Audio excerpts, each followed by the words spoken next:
everybody. Mike Missanelli Show. Oh, we're gearing up. Gearing up for the big trip. Gearing up for the big Super Bowl coming in a few days. Yesterday, Media Day. We will play you some highlights of the great wisdom and sound of Media Day, which is always a circus to a large extent. The Eagles came out yesterday. I don't know if you saw it, man. Oh, it was like Penn State coming out of the tunnel.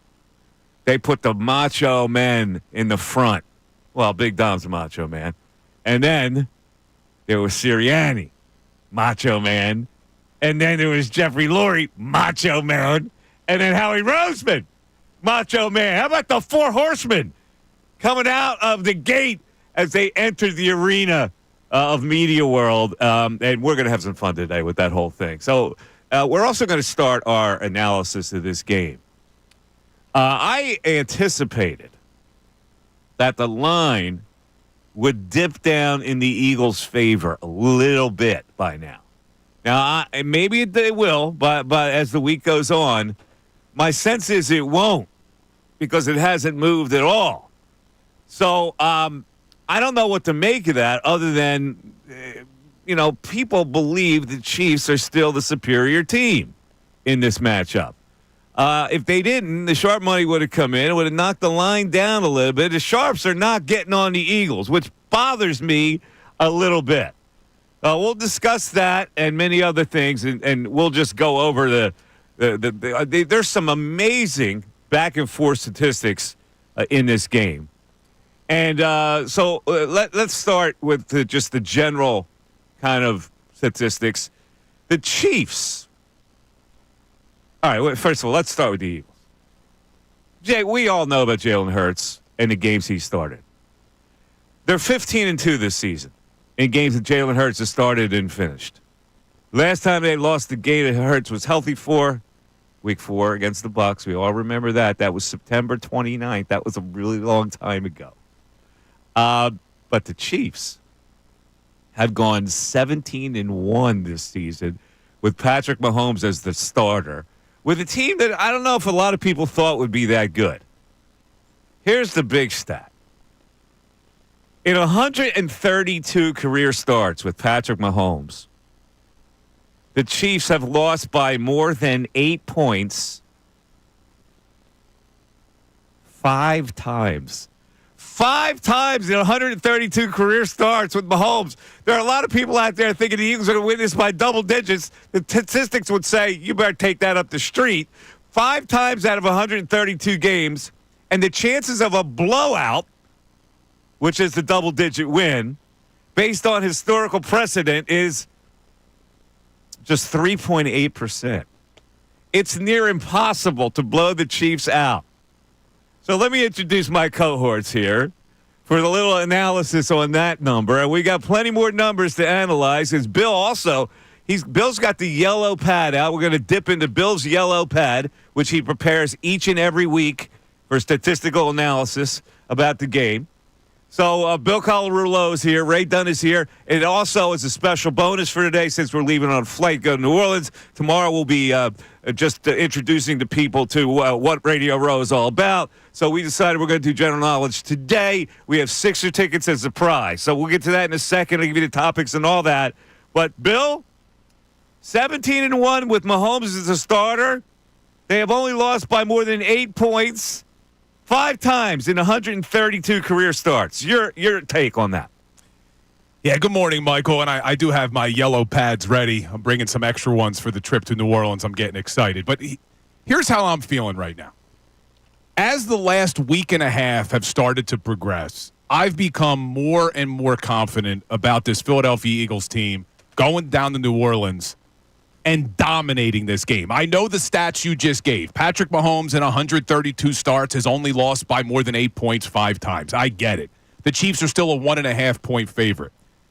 But they haven't played a team like this Philadelphia Eagles team. And I know they've been very good against the run as far as 18 straight playoff games, not allowing a 100-yard rusher. Steve Spagnuolo has never let a 100-yard rusher in the playoffs. The last 100-yard rusher this season, week 1 against Lamar. They haven't faced an offensive line like the Philadelphia Eagles. They haven't faced a running back like Saquon Barkley. And they're going to be able to establish the run. And I looked at another stat. This season, Jaylen Hurts, with play action, has the 5th highest passer rating in the NFL. The Kansas City Chiefs defense against play action, 28th passer rating against. So once this Eagles team establishes the run and then they start to run play action off of it, the Chiefs are not going to be able to stop them. I don't care about Steve Spagnuolo. And I'll take it one step further. I have been comparing this team to the 2013 Seattle Seahawks a lot this year. I went and looked. Headed into that Super Bowl against the Denver Broncos, the Seahawks were a 3-point dog. And do you remember how that game worked out? From the first whistle, the Seahawks dominated. That's what I'm expecting in Super Bowl 59. I think this is going to be a big win for the Philadelphia Eagles down in New Orleans, and I can't wait. Well, I can't disagree with you more as far as it's going to be a big win. The Eagles may win this game. You are disrespecting the opponent by saying they're going to lose, but they're going to lose by double digits. I can't see that happen. I think this is going to be a close game. I think it's going to be a 3-point game either side at most. I'm worried about the line not changing. But we're going to go over all kinds of little tidbits today, and you can decide for yourself on what you think is going to happen. For instance, the Chiefs, when you look at their offense, it's a sanguine offense. Very methodical. Yeah, it's not fancy. It's not going to overpower you. In fact, they have their explosive plays are almost non-existent. They don't get explosive plays. Now, Fangio doesn't allow explosive plays, but the Chiefs, without explosive plays, still manage to win games and score.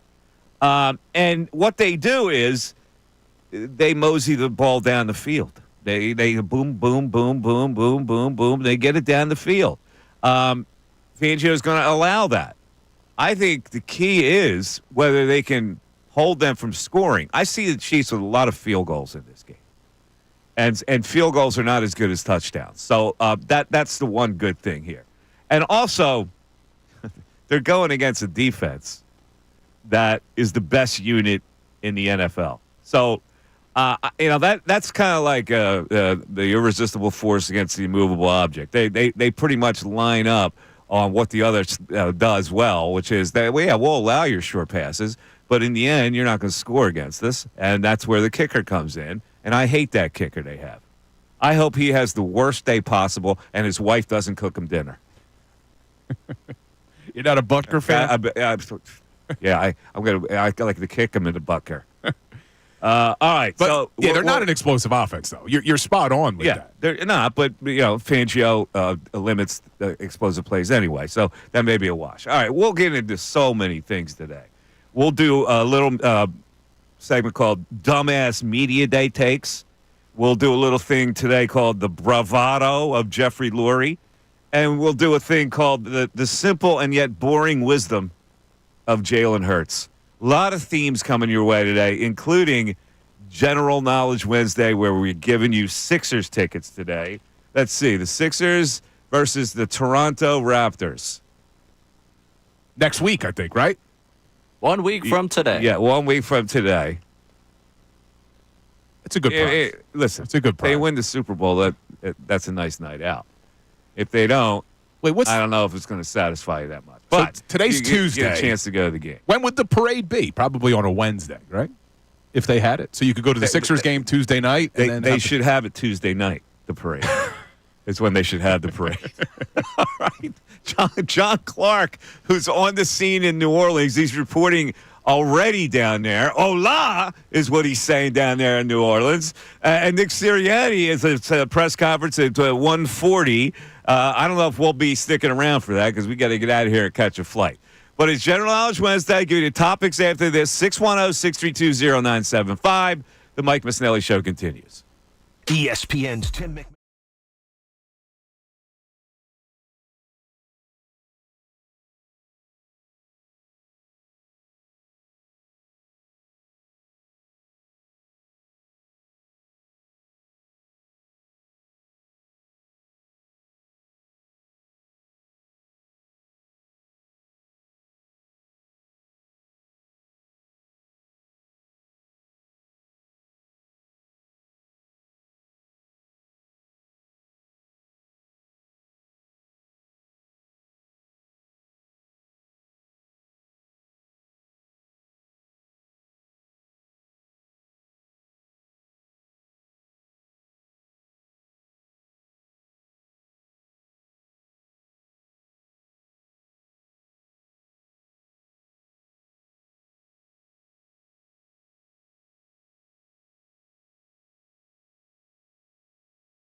Mike Missanelli Show, 97.5, The Fanatic.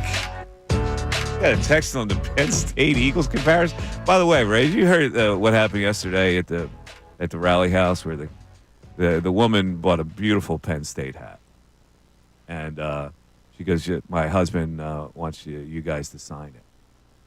And I go, you can't have Bill Colarulo sign. All it does is mock Penn State. I mean, it was a total violation. She said, no, he wants Bill to sign it. I said the same thing. I said to Mike, when she got home, her husband's probably like, why did you get Colarulo to sign it? There was definitely a miscommunication. She said he wanted specifically you to sign it as well. No way. That was a miscommunication on her part. If her husband's listening, I apologize that I ruined that hat. There's no way he wanted my autograph. Somehow get that signature off, like removing a tattoo. I don't know how you do it. What do you with a laser? You take that off. That's a ruined hat. All right, what's the text say on the Penn State Eagles comparison? Yeah, Jared from Maple Shade. Mike, can you please stop comparing the Eagles to Penn State? The big difference is the Birds are going to win the big game. Whoa. Wait, when did you compare? Did you compare? No, I said they came out of the tunnel like Penn State. Yeah, that was it. I only said that 3 minutes ago. No. But no, you have not compared the team. No. I said it's like they came out of the tunnel. Yeah, like Franklin does, holding the arms. Yeah. But that's, I thought he meant that you compared the team. No, I did not compare the teams. I compared them coming out of the tunnel. Now, you make fun of the four horsemen that came out. Yeah. Sirianni, Roseman, Lurie, Big Dom. Yeah, come on, man. But I'll tell you this. Come on with that. In a street fight, I'm putting up those four against Reed. Why? Because Big Dom will kick everybody's ass? What's it, Clark Hunt? Is that his name? Who's the owner of the Chiefs? Yeah, I don't know. That guy looks Brett like Veach. He's in pretty good shape. Those guys. Brett Veach, a football man. Sirianni Andy Reid? What are you going to do with Andy Reid? I think Sirianni toss him could around? Take. Well, Big Dom would take on Andy. I'm taking Sirianni over Veach, and I think Lurie and Roseman would take care of Clark Hunt. I'm really? They have to have a fourth. You can't just make this a 4-on-3. Clark Hunt's like a handsome frat boy, man. I told you my Clark Hunt story. What? When I was at the Super Bowl down in Miami, him and I were on the treadmill next to each other, so I had to show him a little something. Well, there you go. He's in shape. Smoked him, dude. He was you did. I'm sure you did. We're talking about him versus Lurie or Howie Roseman. He was like in a light walk. But how old is Clark Hunt now? I'm making fun of him. How old? He's in a light walk. You know, he didn't show up to the gym to compete with you. He's 59, so going back to Super Bowl 54, so that's 5 years ago. He was 54. It was a slow walk. Come on, Clark Hunt. He looks like he's in pretty good shape, dude. What I'm saying is the way they walked out, it was like, here come the fabulous four. It's like Captain America.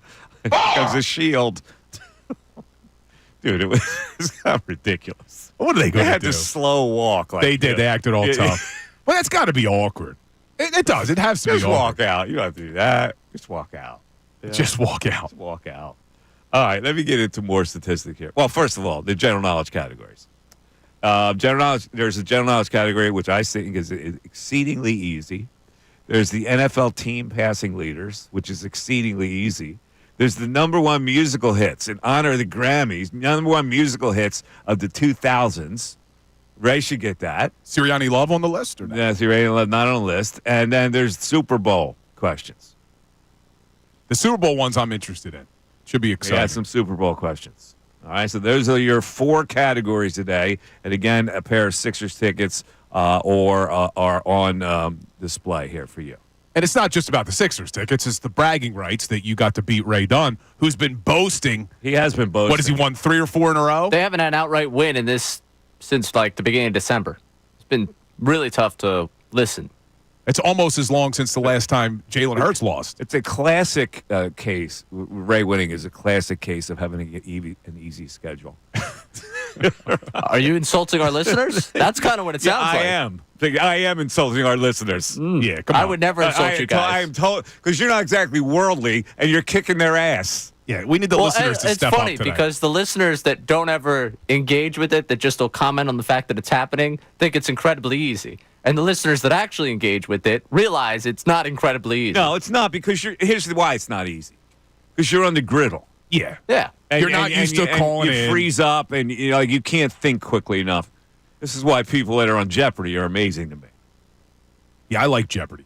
I'm a big Jeopardy guy. Yeah, I like Jeopardy. It's tell you what, continuing though. our off-air conversation. Yeah, I the like 15 minutes Jeopardy. leading up to this show was all about game shows. We were talking about favorite game shows. I got to be honest, though. I can't get into the new host of Jeopardy. I mean, nobody will be Alex Ken Trebek. Jennings? I mean, I know why he's got it. He was the best Jeopardy player of all time. Yeah, well, he shouldn't get it for that. He doesn't have the same charisma You know who as would be a Trebek. great host for Jeopardy? Me. You think so? Me. I would be unbelievable as a game show Well, host. you certainly have the And modesty. I did a game show host. Definitely the Philly Feud. I modest. created the Philly Feud. Really? Yes. Again, another guy that doesn't know. Well, where have you been when I've Wait, been around? did I did you host Family a show was before on- me? It was on TV for 3 years. I don't remember this at all. It was on NBC Sports Philly for 3 years. The Philly Feud. Ray, do you remember It was this? like the Family Feud. Dude, I don't remember this. This is unbelievable who I work with. It wasn't that long ago. Dude, I don't remember this at all. Hold on, let me look this up. This is just totally insulting. Wait, to me. what years was this? Maybe I was away. Well, maybe Maybe you I were was away. It was away. like 5 years ago. Yeah, it was not that long Maybe ago. you were away. We used to tape it live at a casino. Oh, and it was kind of like the Family Feud? Yeah, yes, it was exactly like never the saw Family it. Feud. Never saw it. Context You, know, clues, you Bill. don't even You know could that I have at did least. it. I'm You have only no- kidding. You have no knowledge of my existence on this planet. I think I remember you wrote for the You're Inquirer. the dizziest bastard I've ever been around. I swear to God. Wait, that sounds like a great show, the Philly Feud. It was fantastic. Was it all We would sports have, related? no, it was a sports version of the Family Feud, and we would have teams that would come in. Like we had the Union as a team, we had the golf pros as a team, we had union workers as a team, we had the kids from Delco as a team. It was fantastic. We had groups of 5. Where was I for all Oh, this? The my Kalula God. Law Firm did not make its way in as a team, for No, sure. we did not. Ray, do you remember this, or am I the only one? Now that he says it, I remember it. Who else was hosting with you? It was just me. I was the host. I don't remember. Wait, who else was hosting with me? I was the guy. It was Steve Harvey. Survey says. He has no recollection that I even worked in this town. Fun 3 days for you guys 610. together coming up. I know, we got a whole day of travel together. 0975. Folks, should I be insulted about this? That my partner in the show has no idea what I've done for a living? The Mike Missanelli Show continues.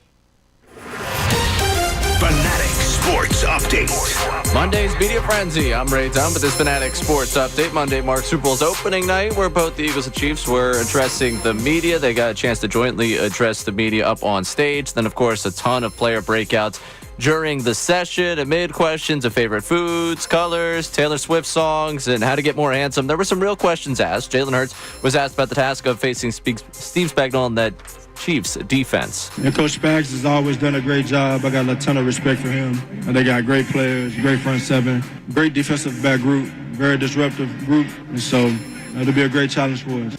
We'll get you some more of the highlights from opening night as the media blitz continues today. The Eagles will be made available once again to the media. Nick Sirianni scheduled to speak at 1:40. We'll carry that live for you right here on the Mike Missanelli Show. Also coming up from New Orleans, John Clark will join us at 10:55. Elsewhere in Philadelphia sports, we have a pair of games tonight. You get the Mavericks and 76ers down at the Wells Fargo Center. 76ers game will be live right here on 97.5 The Fanatic. As for the Flyers, they're out in Utah playing the Utah Hockey Club. You catch that game on 93.3 WMMR. This update's brought to you by Rapid Radios. Rapid Radios are instant push-to-talk walkie-talkies offering national LTE coverage for a limited time. Go to rapidradios.com now for 60% off and free UPS shipping. Add code radio. Again, extra 5% off. I'm Ray Down on the home, the 76ers and the Flyers, 97.5 The Fanatic, 97.5thefanatic.com.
Mike Missanelli show. I'm tongue in cheek. I don't know. A lot of people did watch the Philly Feud.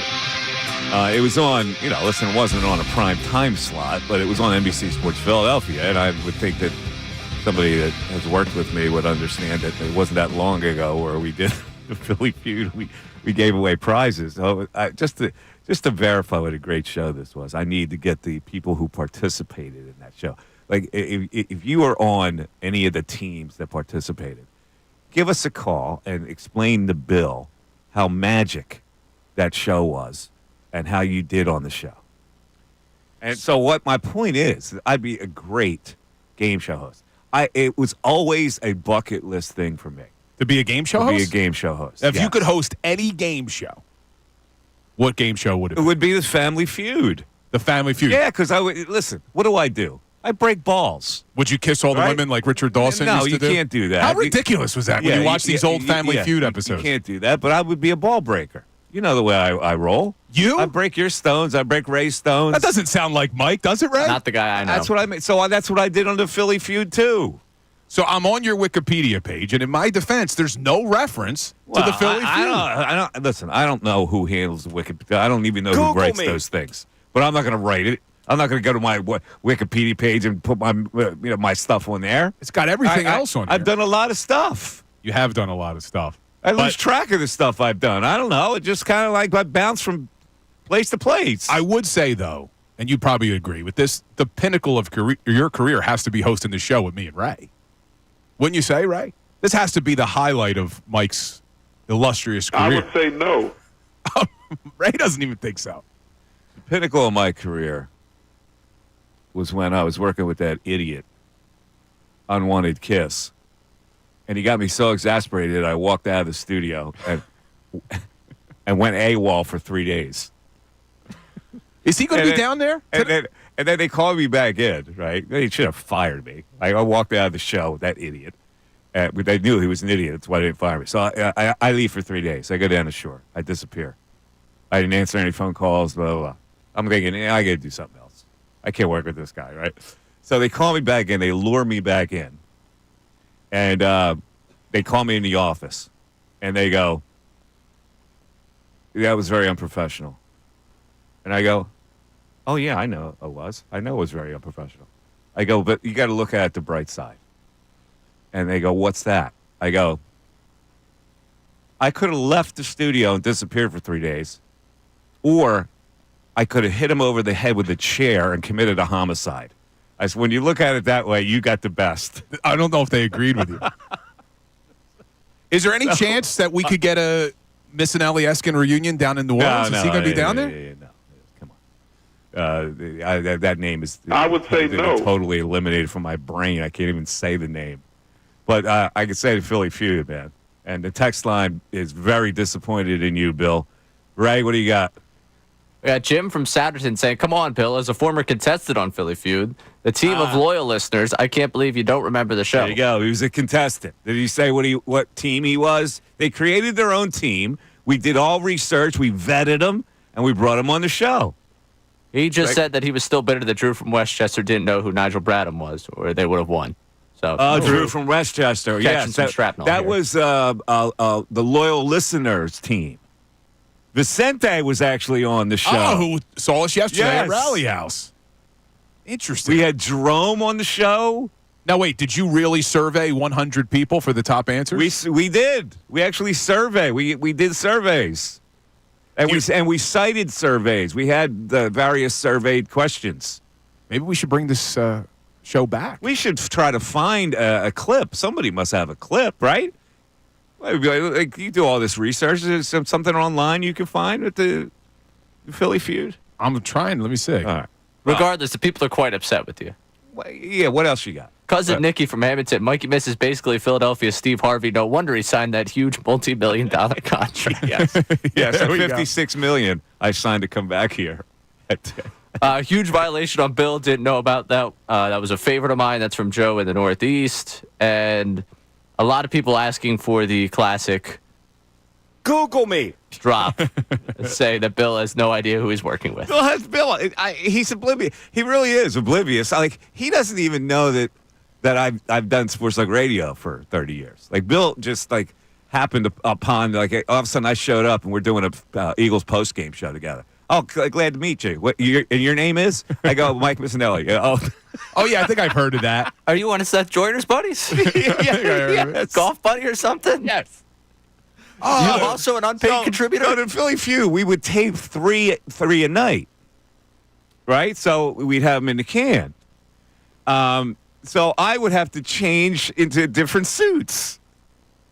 Oh, you'd bring the Yeah, I had to bring I had to bring wardrobe changes. So I was behind this curtain, and I'm taking this pants off. I got my drawers showing, and I'm putting another suit on. All right, we're ready to take the next one. Here comes the next team. Come on in. I found it. Oh, you did? I found them on YouTube. Yes, there's a lot of them on YouTube. You did Army versus Navy as a show. We did Army versus Navy. You did the Fanatic versus Listeners as a show. There you go. All right, I like it. Was this at a casino or something? Yes, we did the Fanatic on-air hosts versus callers. So Anthony was on it. Who else was on it? Anthony, Tyrone, and That's right. Tyrone was on it. I don't recognize who the other person is. Oh yeah, they went against. There's Vicente. Yeah, it was us against the Lizard. So I would pair up these teams. All right, I got to go and watch some of these clips. Maybe I'll watch them on the plane today. We need to get a clip of like me coming out like Steve Harvey. Here's our host, Mike Missanelli. And I'd walk out and I go, look, there's cheerleaders in this one? Yes, cheerleaders. Natalie was our a referee. And I think I found the intro. Natalie would wear a referee uniform. She was like the checks and balances for the show. Oh, sorry. I'm gonna send this to Ray at the break. All right, send it to Ray. I come in. I would explain the rules of the show. Wait, you even used the music? We had music. I brought the audio there. I'm gonna have to I can't send believe you didn't know this. I don't even know we got on this. I'm sorry if we're boring you people, but I'm like this guy. This guy has no recollection of the show. It was on NBC. He goes to me during the break, Ray. I don't watch a lot of TV. It was on NBC Sports Philadelphia. In my defense, this YouTube video is from 10 years ago, which would have put us in what? What were you, 5 years old then? You couldn't watch TV? You were still a grown man. I was at the office you all see? day, man. It was on at 11 o'clock at night. I had a newborn, a new law firm I had just launched. I had a lot going on. All right. I had a lot going on. Ray, I'm sending that to you. We'll play the intro. Don't worry, I found it. All right, let's take a break. We'll get into more analysis of this Eagles thing. John Clark is coming up 10:55. Mr. Sunshine from what do they call that down there? What's the state? The Bayou? No. Louisiana? No, it's the something state. What is it? The Crescent. The Crescent. The Crescent City. Oh, the Big Easy. Yeah, it's the Crescent City. Yeah, the Big Easy. All right, Mike Missanelli Show continues. What's up, everybody? It's Tyrone Johnson from the best show ever.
It is 10:41. So yeah, I look at that episode. Booney, who is the producer of the afternoon show on NBC Sports Philly, our afternoon show, was on one of the panelists. As one of the panelists. That's who I didn't recognize. Yes, Dan Roach. I've only texted with him. I've never actually met him. Yes.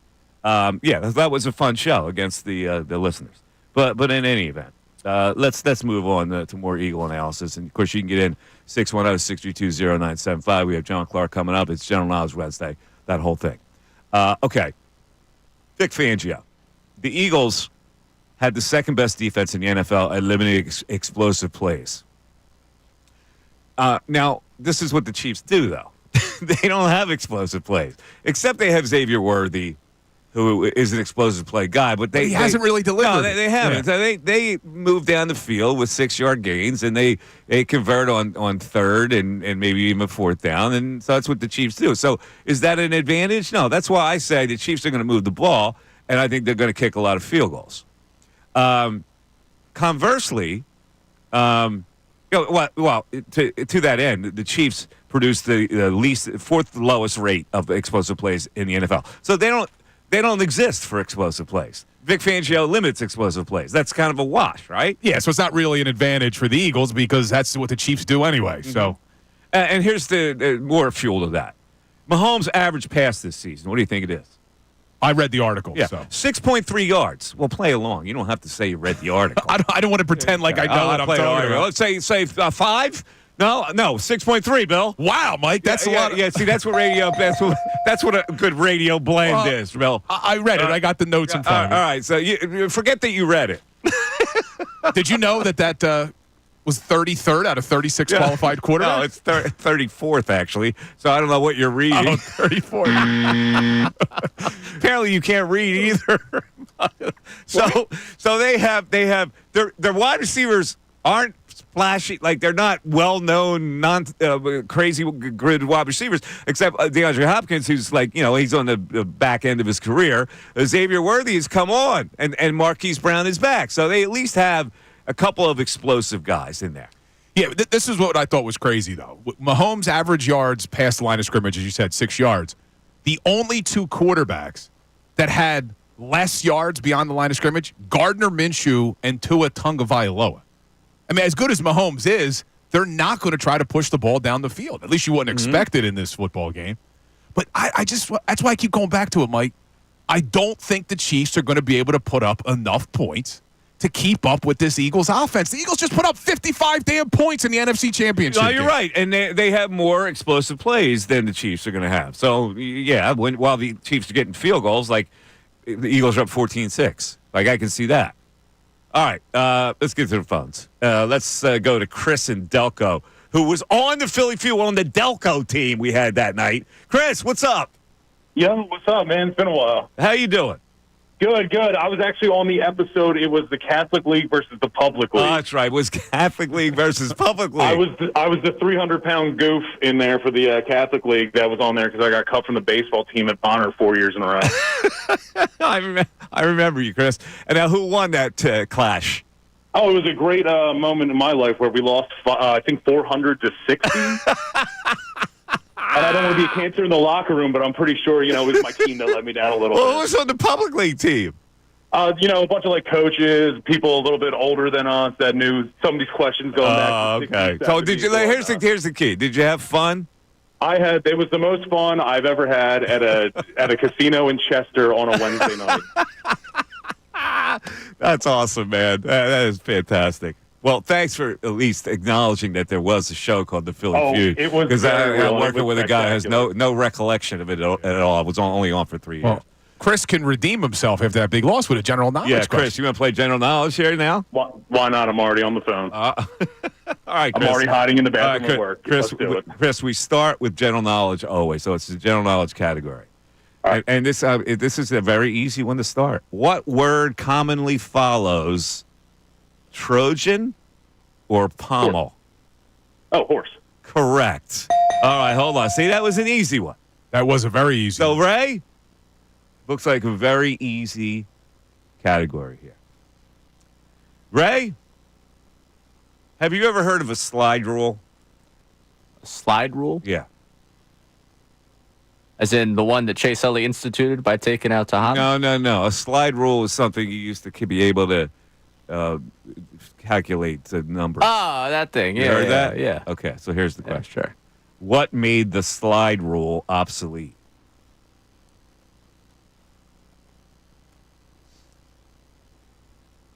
Horse. No. Horse. Isn't it the digital calculator? Calculators. He said, I was just giving the answer to the last question because I wanted to go the difference between Trojan horse and what made the slide rule obsolete. I have no idea what a the slide digital rule is. calculator. I thought it was told you what the slide rule is. Like, you remember this thing? Have Yes, you ever, that. Yeah, you ever seen it? Like you move the slide thing over a number, and I don't know. I never learned how to use it, to be honest with you. Well, if you didn't learn how to use it, Mike, I can assure No, you that I did not learn how to use it became obsolete when I was young. So the calculator came in pretty early in my life too. All right, look, the caller's got an early 1-0 lead on Ray. Have a 1-0 lead. I like it. On Ray. All righty, let's go to Jerry in New Jersey. Jerry, you're on 97.5 The Fanatic. What's up, Jerry? How you doing, Mike? Good. Oh, I'm sorry. I got it wrong. It's Mark Mascaroni, right? I don't think they remember your show. They might not remember your name. I know, but Bill is oblivious. I just said last break. I said, Bill, here's what I've done in my career. Yeah, he gave me the resume. Really? He goes, really? Yeah. No, I remember the show well. It was great. And actually, don't put Ray on there after that last answer. Oh, my God. Yeah, well, But, listen, Ray didn't know what the slide rule was. I'm sorry, I gave it. That's why I asked him, you know what a slide rule is? I tried to prep him. I actually have one and taught my granddaughter how to use it. Yeah, I never learned how to use it, to be honest with you. That was more of my brother's era. The calculators came in when I was in school, so. Yeah, it's complicated. Anyway, predictions. I think Hurts is going to do 276. I think he's going to score 2 touchdowns. I think Brown's going to get a touchdown. You think he's going to throw for 276? No, I think he's going to throw for 276. Yeah, I'll take the under. I think that's fine. Yeah, I'll take the under. How about Jerry? You mean you have a bet? I'll take the under. You can have that number and over for a sandwich. Okay, I'll take the over. All right, you got it. All right, man. All right, wherever you want your sandwich. You pick. You're in Jersey. You got any good spots out there in New Jersey? Oh no, man, we'll do Curly's in Levittown. All right, yeah, all right, that sounds good. All right, man. Here's your general knowledge question, Jerry. Go. All-time passing leaders by franchise. Who is the all-time passing leader for the Titans and Oilers franchise? I don't know. It's not Pastorini. It's Dan Pastorini. Huh? Moon. No, go ahead. He said Warren Moon. Warren Moon is correct. Hold on a second. Warren Moon is correct. Yeah, I would have thought either Moon or McNair. But Moon, how much more does Moon have than Steve McNair? Right, before you get to that break, your question. Who is the all-time passing leader for the Raiders? Ooh.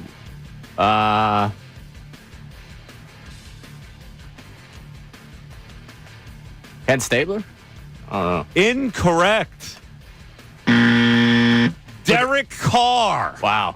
Is the all-time Raiders passing leader. That's gross. All right, so it's 2-0 out of the chute.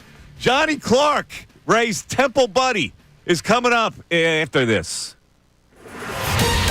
Fanatic Sports Update. Monday's Media Frenzy. I'm Ray Dunn. This update's brought to you by Helium Comedy Club, bringing Philly the best comics of today and tomorrow live every week. Tickets and lineup at heliumcomedy.com. Monday marked Super Bowl's opening night, where both the Eagles and Chiefs jointly addressed the media and players were made available. Amid questions of favorite foods, colors, Taylor Swift songs, how to get more handsome, there were some real questions asked, and Jaylen Hurts got a chance to address the challenge of playing this Chiefs defense. And Coach Spags has always done a great job. I got a ton of respect for him. And they got great players, great front seven, great defensive back group, very disruptive group. And so it'll be a great challenge for us. We get to hear more from the Eagles today as they will address the media coming up later on this afternoon. Nick Sirianni scheduled to meet with the media at 1:40. We'll carry that presser live for you here on the Mike Missanelli Show. And coming up from New Orleans, John Clark joins us. Elsewhere in Philadelphia sports, 76ers host the Mavericks tonight. Joel Embiid is questionable to play tonight. You can get the game right here on 97.5 The Fanatic. Flyers in Utah face the Utah Hockey Club. You can hear that game on 93.3 WMMR. This update's also brought to you by Rapid Radios. Rapid Radios are instant push-to-talk walkie-talkies offering national LTE coverage for a limited time. Go to rapidradios.com now for 60% off and free UPS shipping. Add code radio, get an extra 5% off. I'm Ray Dunn, the home of the 76ers and the Flyers. 97.5 The Fanatic, 97.5thefanatic.com.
Mike Missanelli Show. We got the Super Bowl coming up on Sunday. We're headed to New Orleans tomorrow to broadcast this monstrosity called Radio Row. It'll be on YouTube Live, but the man is already down there. I don't know, he got down there Sunday probably. He was at Media Day yesterday. Of course, he's bringing you all the flavor from the Super Bowl and New Orleans for NBC Sports Philadelphia, and he joins us on the Comcast Business Hotline.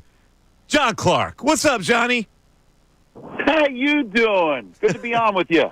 Well, listen, I know you were yesterday at the Media Day. So give me some of your John Clark highlights from what you were able to observe yesterday. Well, it's pretty wild. It's really the only time where every single member of the Eagles organization is available to talk. And Eagles owner Jeffrey Lurie touched on a bunch of subjects that he's not really interested in buying the Celtics at this time. And maybe there could be a dome stadium in Philly because he'd like to have the Super Bowl here and the Final Four and things like that. Jaylen Hurts gave a great answer about how that first loss to the Chiefs in the Super Bowl 2 years ago lit a fire in him, and talked about the lessons that he learned from it.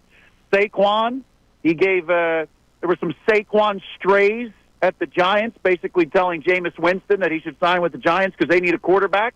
So all in all, it was a fun night. Now, the story that I did, I always try to find a fun question. I asked all the linemen and then the defensive players to give their best impression of Jeff Stoutland and Vic Fangio, and that was pretty classic. They had some great impressions of them. Yeah, I did see that yesterday on NBC Sports Philly. Actually, I saw it this morning. Who did the best one? They all say Jordan Davis does the best Vic Fangio impression, and it's taken a whole year to get it down. And then I would say the offensive linemen believe that Landon Dickerson does the best Jeff Stoutland. But I gotta tell you, Lane does it great. Jordan does it great. These are just legendary coaches, and you can tell they revere them. The players revere them. Cam Jurgens said Jeff Stoutland's like a dad, and so his teachings and Fangio's teachings, I mean, they've got him in the Super Bowl again. I think they've got some of the best coaches in the NFL on those sides of the ball. What did you think the vibe was for the Eagles players? And then you see Lurie had Sirianni and Roseman and Big Dom walk in together like the Four Horsemen. What do you think they're feeling? I got to tell you, I think there's such a calmness. They've been through this before.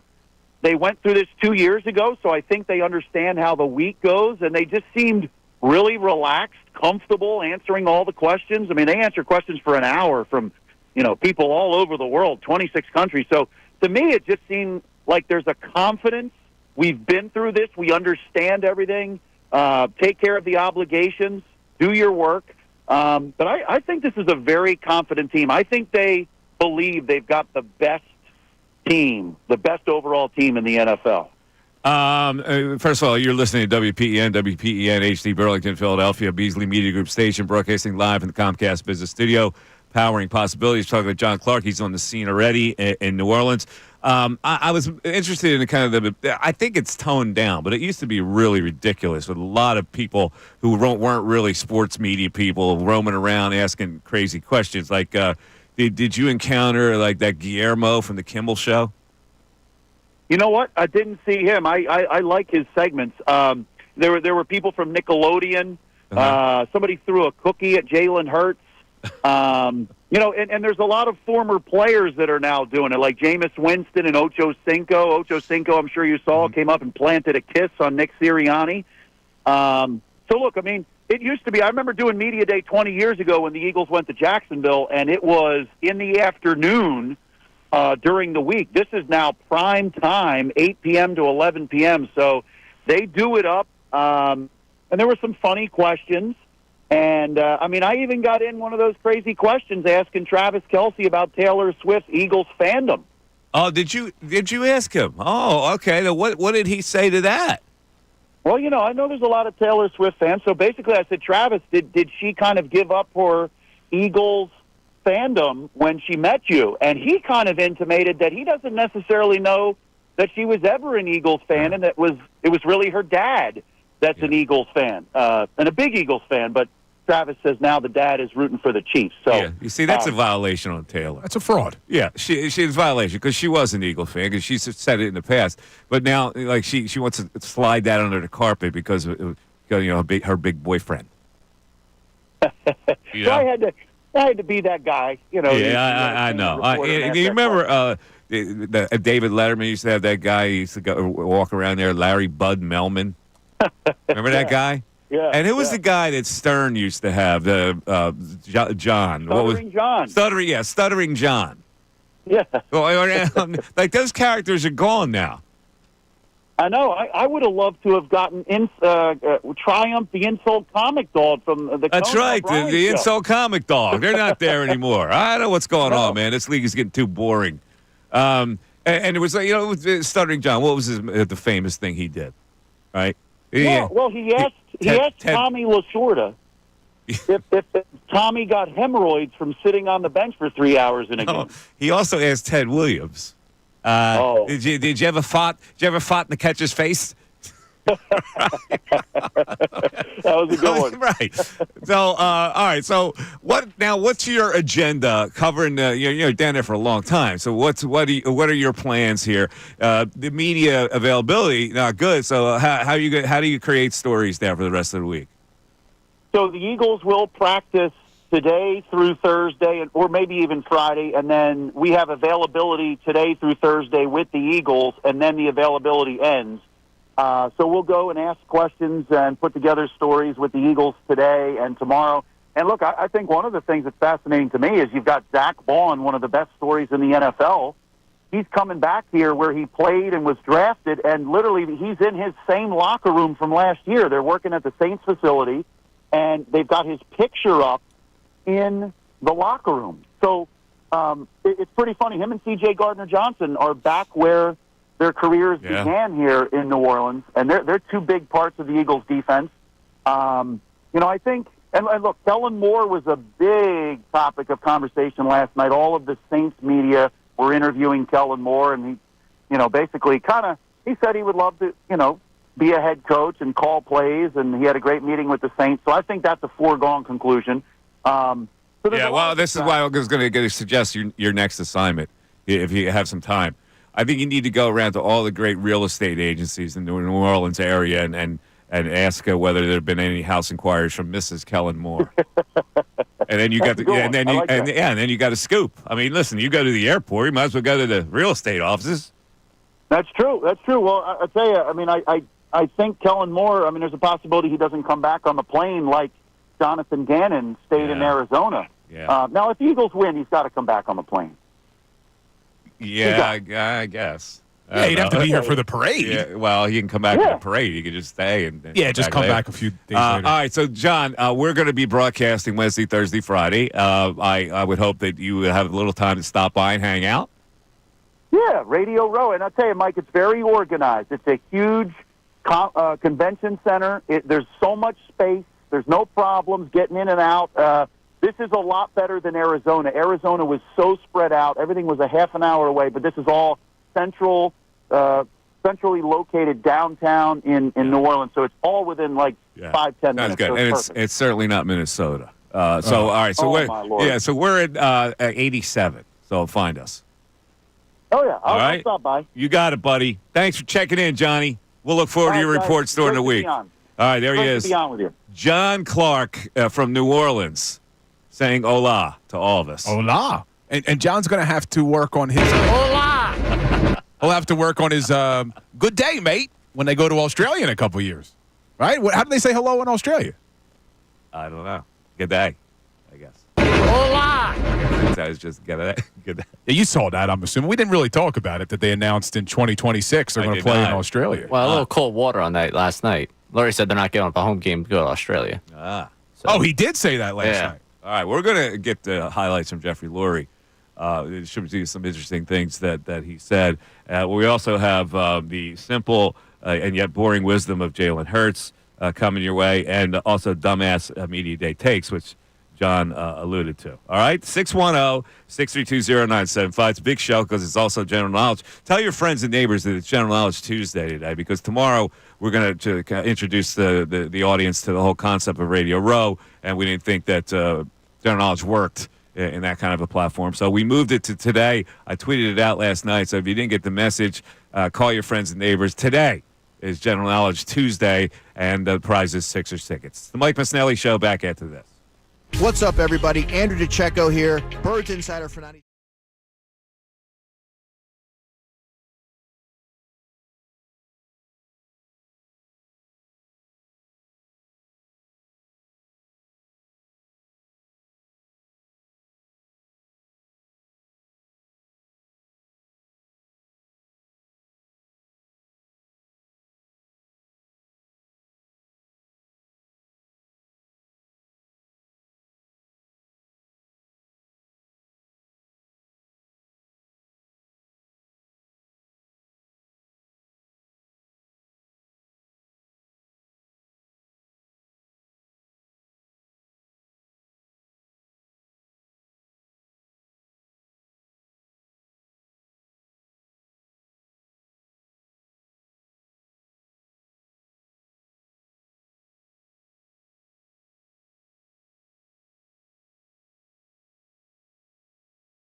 Mike Missanelli Show, 97.5 The Fanatic, 610-632-0975. You can text us. You can call us. It's General Knowledge Wednesday. If you call us, you get a General Knowledge question. You're ahead of Ray right now. The audience is ahead of Ray. Ray's had a good run lately, but he trails 2-0 here in this matchup. Okay, let's get to the text board. We have a concerning trend text. Ray, what do you got? Yeah, this one's straight from the NFL Network coverage last night. I can see the graphic they popped up. As this person checks in, sorry for a negative text here, but this is the fourth rematch of two teams in the Super Bowl with the same quarterback matchup. The team that won the first game also won the second in the previous three. It does nothing for me. Yeah. Those types of trends, I don't. Here's I don't the put a lot trend of that I stock look in. at. The line hasn't moved. That's a trend that's disturbing me right now. If the line would be knocked down to a point, I'm in. I'm in totally. The fact that it hasn't moved, sharp money's not moving it. Sharp money's not betting either way. Yeah, it's a toss-up, Mike. I mean, It really 1.5 is. is a toss-up. What else we got? Text about legacies. Yeah, this one, I think someone that might have just missed a show last week from us. Charles and Voorhees, if the Eagles win the Super Bowl, does that annoy Sirianni best head coach, Jaylen best quarterback, and Saquon best running back in Eagles history? Well, I think Saquon's already the best running back in Eagles history. Saquon's had the best single season and is the most talented. But I don't know. Do you anoint him after 1 year as the best? Yeah, because he's so amazing. The fact that he could almost set an NFL record like that is just that. No, I mean nobody else comes close to that kind of achievement. So to me, he's the best. Nobody can do what he did. I agree, but when we're talking about best in franchise history, I don't think just after this season you would retire number 26. Oh, so we have Shady McCoy, Wilbur Montgomery. All right, I guess you can make a case that Shady's the best right now. I think he's the most talented I've ever seen. I mean, LaShawn McCoy had 6,800 yards in an Eagles uniform. That's the best. Okay. Montgomery, 6,500, number 2. That's fair. That's fair. So if Saquon does this for another couple years. Yeah. So Sirianni, we've already talked about. Is he the best coach in Eagle history? I guess, yeah. I guess you would have to say that. And Jaylen Hurts, he's the best quarterback in Eagle history. I guess you have to say that, too. You've been to one, won one. I think you can make the argument. I'm not saying that you would win the argument. I think you can make the argument that either one should already have that status in light of the fact they've been to 2 Super Bowls and Reed only got to 1 and McNabb only got to 1. But I think you're correct. If they win on Sunday, which I think they're going to do, I think both have to go down as the best. Your 2 Super Bowls appearances and a win in 4 years? All right, couple things. First of all, I want to give a shout-out to the production. Since we talked about the Philly Feud, the production company that did it, who brought the truck and had the cameras and all that stuff, CCI Communications at Westchester. My buddy Ken Sellinger out there. Yeah. And I need to give a shout-out to Ellen Kolojak. She was working for CCI. She's the one that hooked up all the teams. So you know what I'm going to do to you right now? Yeah, what are you going to do? What's wrong with you? What? How does your brain work? We're talking about legacies, and he's giving a shout-out to a production crew, Ray? No, we were talking about Ray? we already talked. Come on, support me on this one. No, we already talked about the Philly Feud. So it was more. I'm subject busted. that's hanging. In fact, Ray, did you have the opening for the Philly Feud that Bill sent? I do want to hear it. I have the opening from the callers and hosts. Oh, awesome. So we have Natalie introducing you. Oh, okay. And you're beginning here. Natalie. So I'm backstage, right? I'm backstage. I got to make the entrance. So I got to walk out. You get all excited? I got what do I do to the camera? Like, do I point to the camera? What do I do? Did I welcome the crowd? Stuff like that. So all right. So here's the opening of the Philly Feud.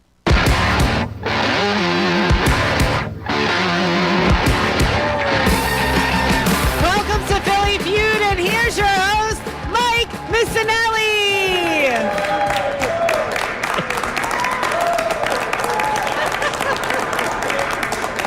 Well, hello. Welcome to the Philly Feud. We're going to find out who knows the most about Philly. Tonight's the show that I've been waiting for, a lot of people have been waiting for, a matchup with my cohorts from 97.5 The Fanatic against some of our greatest callers. That was it. He cut it short. Yeah, we didn't introduce the callers, but so I introduced every one of them, and we go. And then I go explain the rules. We go back and forth until one team, stuff like that. So I'm learning more and more about the way your mind works as we do this show. So it's interesting. So you always wanted to be a game show host, you said? I did. I always did. Yeah, because I used to watch a lot of those game shows as a kid, right? And I said I'd be a great host. I thought I could be two things. It could be like a snarky a talk show, late night talk show host like Letterman. Yeah. Because I had that snark in me, and also like a Philly Feud type of host, or a Family Feud type of host. So I created this show. I said I could, this is going to be fun for me, and fun for a lot of people. So yeah, and I'm surprised. I'm shocked that the networks, after watching this brilliant show, didn't try to bring you on. The networks didn't poach me. No, instead they got Steve Harvey doing Family Feud. Exactly. Who would have thought? Right. Steve Harvey in his long suits. His suits, man. I mean, I know he's making money off of them, but man, that looks rough sometimes. You don't like the long suit? I don't know, long suits, and then sometimes like he matches the suit color to the shirt color to the tie color. I did that once. All three of the same? No, I wore that on the air. I wore a purple long Steve Harvey suit on my radio show because I lost the bet. See, if I listened, I would have knew that. Yeah, but you had no. Yeah, it was purple. It was cool. Pat leather shoes. I had the whole thing. All right, 610-622-0975. Let's get to Jeffrey Lurie here. The best of Jeffrey Lurie, the bravado of Jeffrey Lurie as he was interviewed by a lot of subjects yesterday. So, all right, Ray, what do we have this one? What's this one? This just a Jeffrey straight up? This one specifically? It's not like one answer, right? It's just straight up? He gave a number of answers. Okay, all right, so it's one long thing. The bravado. Oh, we're getting into the coaching thing? No. Which one are we playing here? Are we playing the interview with him? Like, not just one answer. We're playing the whole thing. No, we've got the cuts of different answers here for you. Oh, we do. We have cuts. That's what I meant. All right, so what's the first cut we want? All right, we could start with the conversation about what he looks for in coaches, because they got into a lot of fun about Sirianni's done such a great job. No one else knew anything about him. How'd you find Nick Sirianni? And here's how he talks about it. What can I say? What we look for in a coach may not be the same as every other franchise. I've never selected a coach really that's been interviewed by other franchises, and starting with Andy Reid. And so what we look for is something that sometimes I think is less valued, sort of in the public sphere or in the NFL sphere. And Nick and his coaching staff have done just an amazing and wonderful job. See, this is where he irritates me, because this concept of we're smarter than everyone else. Now, it turned out that he has hit a couple times, but I hate that he does. He's like, we interview people who know it. You know, we try to tell him the less valued guy because we're smarter and we could figure it out better than anybody, right? Doesn't that irritate you? I understand what you're saying, but at the same time, it's like you got an ego because you deserve to have one, man. Like, Lurie has done that. He has found coaches that nobody else was looking for. He did find Andy Reid when no one knew who the hell he was. Chip Kelly, Ray Rhodes, Doug Peterson. Ray Rhodes did win Coach of the Year, if I'm not mistaken. Right? I mean, it didn't turn out to be great, but wasn't he a Coach of the Year when he came in here at one point? I don't remember. He wasn't a terrible head coach the entire time he was here. It turned out he wasn't great. I'm going to pull but Ray Rhodes was a known name. Doug Peterson was a known name. Doug Peterson was not. Well, he was. Of course he was. No, he was working with the Chiefs for years. You knew Doug Peterson because he played here and he came in with Andy Reid. But he was still known as an offensive semi-coordinator with the Chiefs. Doug Peterson was on nobody's radar. He found two guys. He found Andy Reid. He found Nick Sirianni. And he found Dougie P. He didn't find Dougie P. He found Dougie. Yeah, Dougie P was an Andy Reid. Do you remember? Pimple. Some idiot named Mike Lombardi. Remember that one? He said Doug Peterson was the worst hire of any coach that year. Well, it turned out he wasn't wrong. He won a Super Bowl, man. I'll take it. Yeah, I guess he did. 610-632-0975. We'll hear Jeffrey sidestep new contract talk for Bill's cousin Nick, and also whether he's interested in buying the Celtics after this. Fanatic Sports Update. Monday's Media Frenzy. I'm Ray Dunn. This update is brought to you by Delilah's. Don't miss any of the action on the ice and certainly any of the after party. Show your ticket at Delilah's for complimentary admission after every home game. Delilah's Gentlemen's Club, always on top. Monday marks Super Bowl's opening night, where both the Eagles and Chiefs were made available to the media. They also got a chance to jointly address the media from the stage. Players had their little breakout sessions, and amid questions of favorite foods, colors, Taylor Swift songs, how to get more handsome, there were some real questions asked. Jaylen Hurts was asked about the task of facing this Chiefs defense. And Coach Spags has always done a great job. I got a ton of respect for him. And they got great players, great front seven, great defensive back group, very disruptive group. And so it'll be a great challenge for us. Eagles will be made available to the media again today. Nick Sirianni scheduled to speak at 1:40. We'll carry that one live for you. Also from New Orleans, we spoke to John Clark earlier. You catch that conversation one more time on our website, 975thefanatic.com. Elsewhere, 76ers host the Mavericks tonight. Joel Embiid questionable to play. You can hear the game right here on 97.5. Flyers are in Utah to face Utah Hockey Club tonight. You can hear that game on 93.3 WMMR. This update is also brought to you by Rapid Radios. Rapid Radios instant push-to-talk walkie-talkies offering national LTE coverage for a limited time. Go to rapidradios.com now for 60% off and free UPS shipping. Add code radio and get an extra 5% off. I'm Ray Dunn, the home of the 76ers and the Flyers. 97.5 The Fanatic, 97.5thefanatic.com.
Missanelli Show.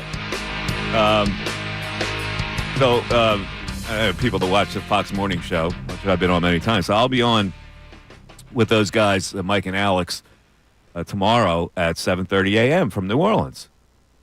From the Cafe Vignette. As long as they get you out of there in time, because then you got to make it over to the convention center, get your credentials so we can get our Radio Row show rolling.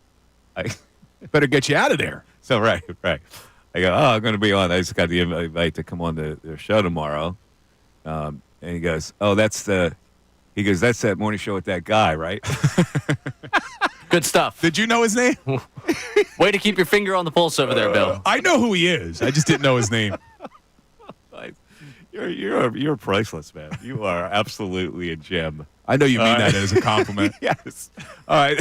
We'll get back to Jeffrey Lurie in a second, but let's go to Tom in Alabama. Oh, Tom, I know you're all geared up for this thing.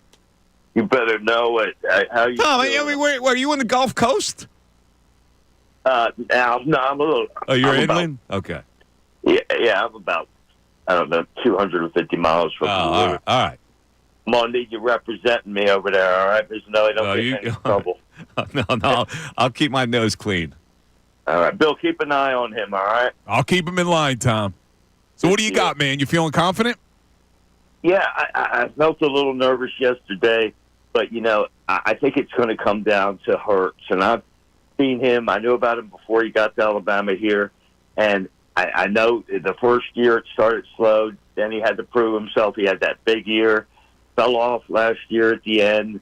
And this year, in a way, I know he's taking criticism, but in a way, this is kind of his best effort for me because he stepped back and let Saquon Barkley do his deal. He took less reps as far as the passing game, and he's been a game manager and a franchise quarterback, man. And this is his coming out party. The experience here should help the Eagles, too, from 2 years ago. I like what I'm hearing out of Sirianni. Everything's business as usual. And, hey, man, it's time to stop our repeat, start a repeat, and start our own damn dynasty. Oh, look at you, man. Look at you. I like it, Tom. Hey, I tell you, Saquon Barkley, too. I mean, he deserves it, man. I know he's going to get probably a big load in this game, and they've said, they're going to try to stop him. Hey, good luck. But, you're talking about Kellen Moore. He needs to come up with the game plan of a lifetime here. I don't care if he's got a job or anything, because after the game, why wouldn't you want to fly back with the team if you won? I mean, and then, hey, he'd probably back out and probably have a better chance of getting a better position later on down the line, because the Eagles are built to win here. They're young, and it starts Sunday, baby. You got it. Hey, Tommy, you want to play general knowledge against Ray? Yeah, let's go. All right, let's go. We're in the hits of the 2000s category. You know your music, right? I tried to. All right, in 2009, one of the big hits was "I Got a Feeling That Tonight's Gonna Be a Big." So the song is "I Got a Feeling." Who did it? What do they call it? I know who they are. I can't think of the name. I'm drawing a blank. See, get the pressure on you. Drawing a blank. He's out. All the right, Black Eyed Peas. It was the Black Eyed Peas. Literally, it was the Black Eyed Peas, because if you remember Fergie during a concert, you remember that one? I don't. She was smuggling peas? No. Fergie wet herself. Oh, I do remember that. That was the Black Eyed Peas. You see what I did there? I do. I was that bunch. There it is. Yeah, I thought that was very clever. You are very clever. It did not resonate with the. See, maybe I should change my name to Will I Am. Colarulo. Will I Am. I love. Bill I Am. Bill I Am. Bill I Am. That's better. People maybe will remember who I am because they can't say Colarulo. All right, so Ray. Ray, you should be all right. Okay, let's go here, Ray. Let's go with.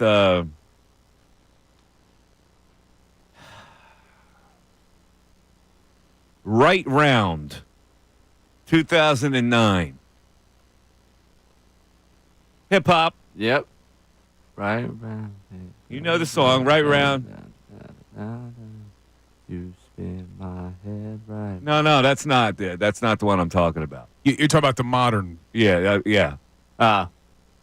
All right, you didn't know that, so let me give you another one. That was Flo Rida. Ah, man. You know Flo Rida? Yeah, you knew that. Knew that Yeah. one? All right, let's go to this one. My life would suck without you. 2009. Maroon 5. Yeah, I got no idea. Former American Idolist. Carrie Underwood. The wrong one. Kelly Clarkson. That's right. It was Kelly Clarkson. My life would suck without you. Do you know that one, Bill? I did not. No. So Ray doesn't get a point. Ray, So no points. So He's it's still down 2-0. 2-0. All right. So let's get back. First of all, I'm going to give you more analysis here. Now, one of the things that the Eagles have been really good at is getting pressure with 4, especially Correct. in the middle. Yeah, because Fangio Jaylen doesn't Carter. blitz a lot. So pressure is usually mandatory, right? It affects every quarterback. However, Bill, it affects Mahomes less than almost everyone else. He ranks 3rd among starting quarterbacks in success rate when pressured. To boot, getting him in 3rd and long would seem to be what you want to do, right? To any quarterback. However, on 3rd and 4th down, Mahomes has the highest success rate in the NFL. And if you look at 3rd and 4th down with 6+ yards to go, he has converted 51% of the time, and no other quarterback with at least 100 dropbacks in the past 5 years has been above 50%, including playoff games. Yeah, I mean, Your retort to that, Bill? there's no retort. I mean, and the stats are great. Those are great stats you're saying, but we don't need stats to know that Mahomes is amazing, right? Mahomes is amazing. He's good against pressure. He's good not against pressure. He's good on 3rd down. He's good on 3rd and long. It doesn't matter. Mahomes is amazing. But I just don't think, as good as Mahomes is, that him alone is going to raise the Chiefs to win this football game, because when you look at every other position on these teams, I'm taking the Eagles. And look, Mahomes plays offense. He doesn't play defense. And I don't see that defense stopping the Eagles. And I just don't think, as good as Mahomes is, there's a reason why they haven't scored more than 30 points until one time, and it was last week. There's a reason why they sit in the middle of almost every category this season offensively. They're just not a dominant offense outside of Patrick Mahomes. And I know that's the most important position in sports. I'm still giving the nod to the Philadelphia Eagles. Mahomes is great. You can give me a million stats. He's great. The Eagles will outscore them. And they will win I'm the just game. throwing it out there because I want to get all this stuff out here and purge it all. Because now let's take it to another step before we get into our the next break. By far, the Eagles' best defensive player is Jaylen Carter. Now, they've got a pretty good one, too, on the other side, Chris Jones, right? Yeah. So Jaylen Carter lines up mostly at left defensive tackle. Correct. That would match him up with the Chiefs' best guard, Trey Smith. And he'll get some help from the center, Creed Humphrey, who's a very good center. So what they're saying is the ideal scenario for them would be if Smith can handle Carter one-on-one, so Creed Humphrey can help whoever is lining up at right tackle, and the guy who's really had good success lately is Milton Williams. Yeah, but listen, I know that would be an ideal scenario. Please, Steve Spagnuolo, please try to block Jaylen Carter one-on-one. There's no chance in hell that they're not going into this game saying we're going to double Jaylen, Okay. and it's going to be up to Milton Williams to win his one-on-one. They're not going to let Carter, as good as Trey Smith may be. Yeah. Jaylen Carter is an all-pro defensive tackle. I So totally agree with that. I don't see them trying to do one-on-one with him. All right. 610-632-0975. Texting or calling. It's General Knowledge Tuesday today. We got Sixers tickets at stake. The audience is ahead 2-0. When we come back, Jeffrey Lurie sidesteps talk about a contract extension for a guy who may be considered the best coach of all time. I'm the smartest coach in the world. Sidestepping it? What? What's up with that? We'll find out after this. Tyrone Johnson, Ricky Vitalico.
Lurie, Mike Missanelli Show.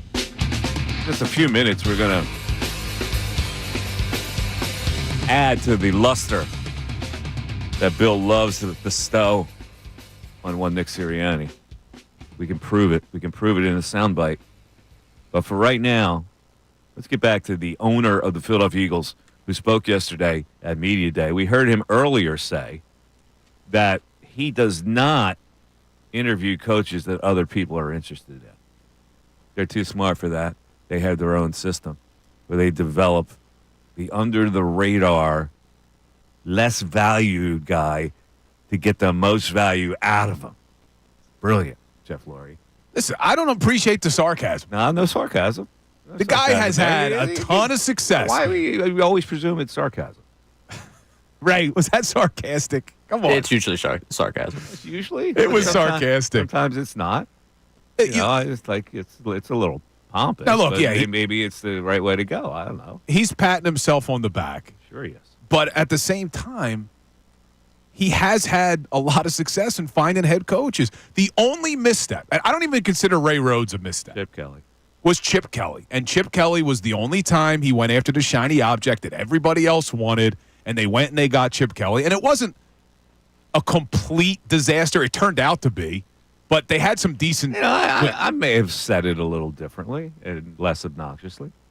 What he said. But it's hilarious. Each, his own. The NFL Network, and I got the clip right here, him on NFL Network, because the one was from the breakout. You could tell he rehearsed some of the things he was going to say about Sirianni because he leans on some of the similar thought processes about the coaches. Yeah. But he legitimately goes from Andy Reid to Doug Peterson like Chip Kelly never existed, talking to NFL Network last night. Yeah. Yeah, that was his biggest mistake right there. Yeah. However, he's embarrassed by giving the store to Chip. He should be. And I say this all the time, though. But for that happening, I don't know if they win Super Bowl 52. Yeah, well, you might be right. That changed the entire direction of that firm. Chip dazzled them with that style that worked early on, and then he won 10 games that year. So he goes, well, whatever Chip wants, he gets. Like he got romanced by the Chip thing. But here we go with Nick Sirianni. Oh, wait, Chip's back in the NFL. Did you see that? Yeah, he's the offensive coordinator now with Pete Carroll. So he sidestepped the contract talk. Now, I got to be honest with you. I thought maybe it would be a no-brainer that you extend him during the season. He didn't. I don't know what he's waiting for. But in any event, he was asked the question about a contract extension for his current head coach. His future is going to be great, and we never talk about contracts or whatever ever publicly in 30 years, so I'm not going to start now, but he's great. I'm fine with that answer. What do you make of that answer? I mean, it's very easy just to be like, yeah, we love the guy. We look forward to having him for a good long time. Yeah, but it's easy to say that, right? Pretty easy. What did he say? What did he say there? What did he say? He said that he's going to have a great career. Whatever. What was the opening line? His future is going to be great. Yeah, his future's great. We haven't talked about contracts publicly the entire time. What are you, Laurie's landscaper? I'm just saying, we're looking into things here. They don't talk about contracts. Pool boy, what do you got the hose out? Or what else did you want him to say? His future's going to be great. We don't talk about contracts. So it's... what Ray said. He's done a wonderful job. We look forward to him being here for a long time. He's going to blow the negotiations with the agent by saying that the Super Bowl winning coach is getting an extension. What is this thing with you and Lurie now? Hey, and Lurie we trust. You worked for him at one point. Oh, yeah. You signed your check. Oh, yeah, my big checks. I got paid a ton when I was there, let me tell you. Doesn't matter. You express loyalty to the owner. I made the same as the cheerleaders do, which wasn't much. Get credibility. Now it's Sirianni, now it's Lurie. No, listen, I just am okay with... All right. Now, okay, there's we already are reeling. Okay. We're reeling with the Josh Harris owning the Sixers and the Commanders, and we're uncomfortable with it. And so this rumor started that maybe Lurie would buy the Celtics because that's his boyhood hometown. He loves the teams in Boston. So I guess if the template's already out there, you might as well own the Eagles and the Boston Celtics. Here's what he had to say about it. There's reports out there about your interest in the Celtics. Anything? Can you confirm that or address it? No. I mean, I'm not really interested in acquiring another sports team. I think it's connected because they were my childhood team. I've got a tremendous amount of respect for their whole culture. I sort of see it as like a kindred soul in the NBA. Wick has been an outstanding owner. I love the way they've developed that team, and we've got to celebrate so many banners over the years. It's not something that's top of mind, and my whole focus is on my love of the Eagles and to win another Super Bowl for Philadelphia. And I'm obsessed, as you know, and that's where it all comes from. All right, that's a good answer. He's not interested. He's not one of these venture capitalists who just wants to acquire sports teams for their value. I got that, but he at the end slipped a little bit. We've got to celebrate. We've got to celebrate a bunch of banners. Weave. Weave. Who? He said weave. I don't know where you're going with it. He said weave, as if he's a Boston guy. He's a Philadelphia owner. Oh, yeah. Did you hear the same thing I heard, Ray? Yeah, I did. We've gotten to celebrate. He's put himself in the weave category of Boston. Yeah, like you said, he's a New England guy. I mean, oh, stop it! Where did he make? He made his riches right here. He's not going to be a weave now. He's a Philadelphia guy now. No, I agree. I agree with you. I didn't hear that. I'm glad you did, but I'm playing again for Bill. It's a little bit of a slip. Play it again for Bill. Hey, let me hear it. There's reports out there about your interest in the Celtics. Anything? Can you confirm that or address it? No. I mean, I'm not really interested in acquiring another sports team. I think it's connected because, they were my childhood team. I've got a tremendous amount of respect for their whole culture. I sort of see it as like a kindred soul in the NBA. Wick has been an outstanding owner. I love the way they've developed that team, and we've got to celebrate so many banners over the years. We've got to celebrate so many banners over the years. All right, now it's going to look like I'm sticking up for Lurie. Well, you are. But I think what he's talking about. I think what he's talking about is in the past. Like how many banners have they won recently, Ray? How many championships have the Celtics won recently? Let me look. One pretty recent. Yeah, they had the one. Recent. Yeah, they had the one this year. I get it. They had the one this year. But I almost take it as what he's talking about is that we've celebrated a lot of banners over the years, meaning the 80s, the 70s, the 60s. Of course that's what he means. But he said weave. Yeah, because you're missing the point. Because he was a Celtics fan back then. Wait, you don't say weave now? You're the owner of the Eagles. But since he's been the owner of the Eagles, they've had 2 championships. You got to leave leave the Boston weave. You know they say weave? I swear to God. Were you like a handyman over his house? Did you screw in some kind of wall outlet cover for him? I just think we're picking apart words here. Like, he grew up a Celtics fan, and that's what he's talking about. You're starting to annoy me. Wait, he's supposed to just forget that he was a Celtics fan? Me. He never grew up a Celtics fan? Yes, you forget about it because you're the you're the owner of the Philadelphia Eagles. You're now a Philadelphian. You live on a damn mansion in the main line. It's not weave anymore. Not anymore, but he's talking about the past. I didn't have a problem with it. Why are you being so obtuse about What does weave mean? You are being so past obtuse. Past tense. Now, are you buying it? Do you think he's not interested in the Celtics? He was pretty clear. I don't give a crap whether he is or not, to be honest with you. What bothers me is the weave. 610-632-0975. Mike Missanelli Show continues on 97.5 The Fanatic. Fanatic Sports Update. Monday's Media Frenzy. I'm Ray Dunn with this Fanatic Sports Update. Monday marks Super Bowl's opening night, where both the Eagles and Chiefs got a chance to address the media. They were up on stage at one point together, and of course the players had their breakout sessions. And amid questions of favorite foods, colors, Taylor Swift songs, and how to get more handsome, there were some real questions asked. Jaylen Hurts got a chance to address the challenge of playing this Chiefs defense. And Coach Spags has always done a great job. I got a ton of respect for him. They got great players, great front seven, great defensive back group, very disruptive group, and so it'll be a great challenge for us.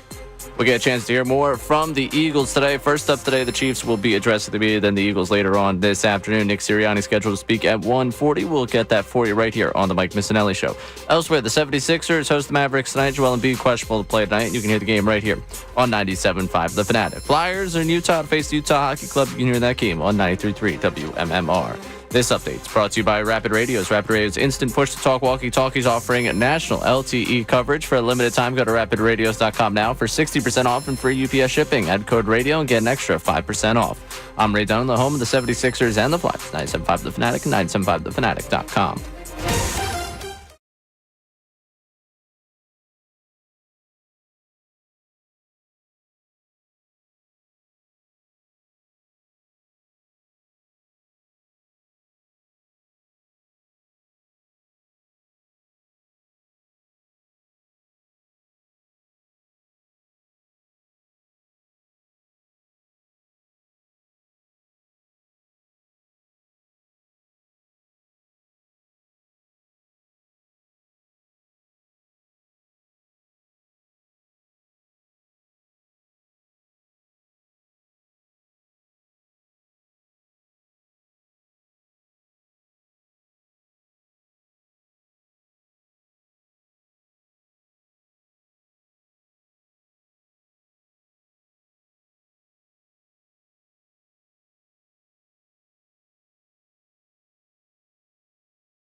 right, it is 11:55 on the Mike Missanelli Show. You know, our presence at the Super Bowl is being brought to you by the wonderful people, Bill, right?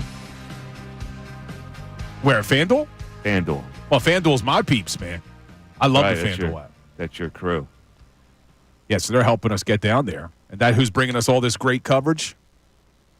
That's correct. Thought we had some things to say. Didn't we have, like... Yeah, don't you have that in front of you? No, I don't. That's why. This is why I was asking. Oh, okay. Well, yeah, FanDuel, America's #1 sports book. Make every moment more with FanDuel, official sponsor of Super Bowl 59. They're my guys. They are my guys, man. I'm on the app right now. Yeah, we're not. We're not in sync today, right? No sync. There's a lot of anticipation going on. Well, one, I don't get sleep at night. Okay, Yeah. that's number one. Number two, I blame you. You blame me. It's okay. You can blame me. I'm blaming Mike. All right. In any event, we got the news at noon that's coming up, and also the entertaining, always entertaining Jaylen Hurts. I can't get enough of Jaylen because this is perfect for him, man. The media day yesterday, and media guys are going, because they don't really know that Jaylen's robotic, right? They just kind of hear stuff, but like they're asking questions, hoping that they get some colorful answer, and he just refuses to go. You almost have to respect it. Let's get a little taste here. Ray, let's just play Jaylen Hurts 1. I think it's been a step in every aspect. Just you got to understand that you approach it, obviously trying to put forth a good effort, trying to improve and everything, assess it for what it is, but also knowing that every team is different. And so it's just been a process that I've taken a day at a time, and I've always just had the mentality of trying to get better every day and trying to improve from within. And so definitely fortunate to be able to put the work in and have an opportunity like this. I counted probably 150 words there,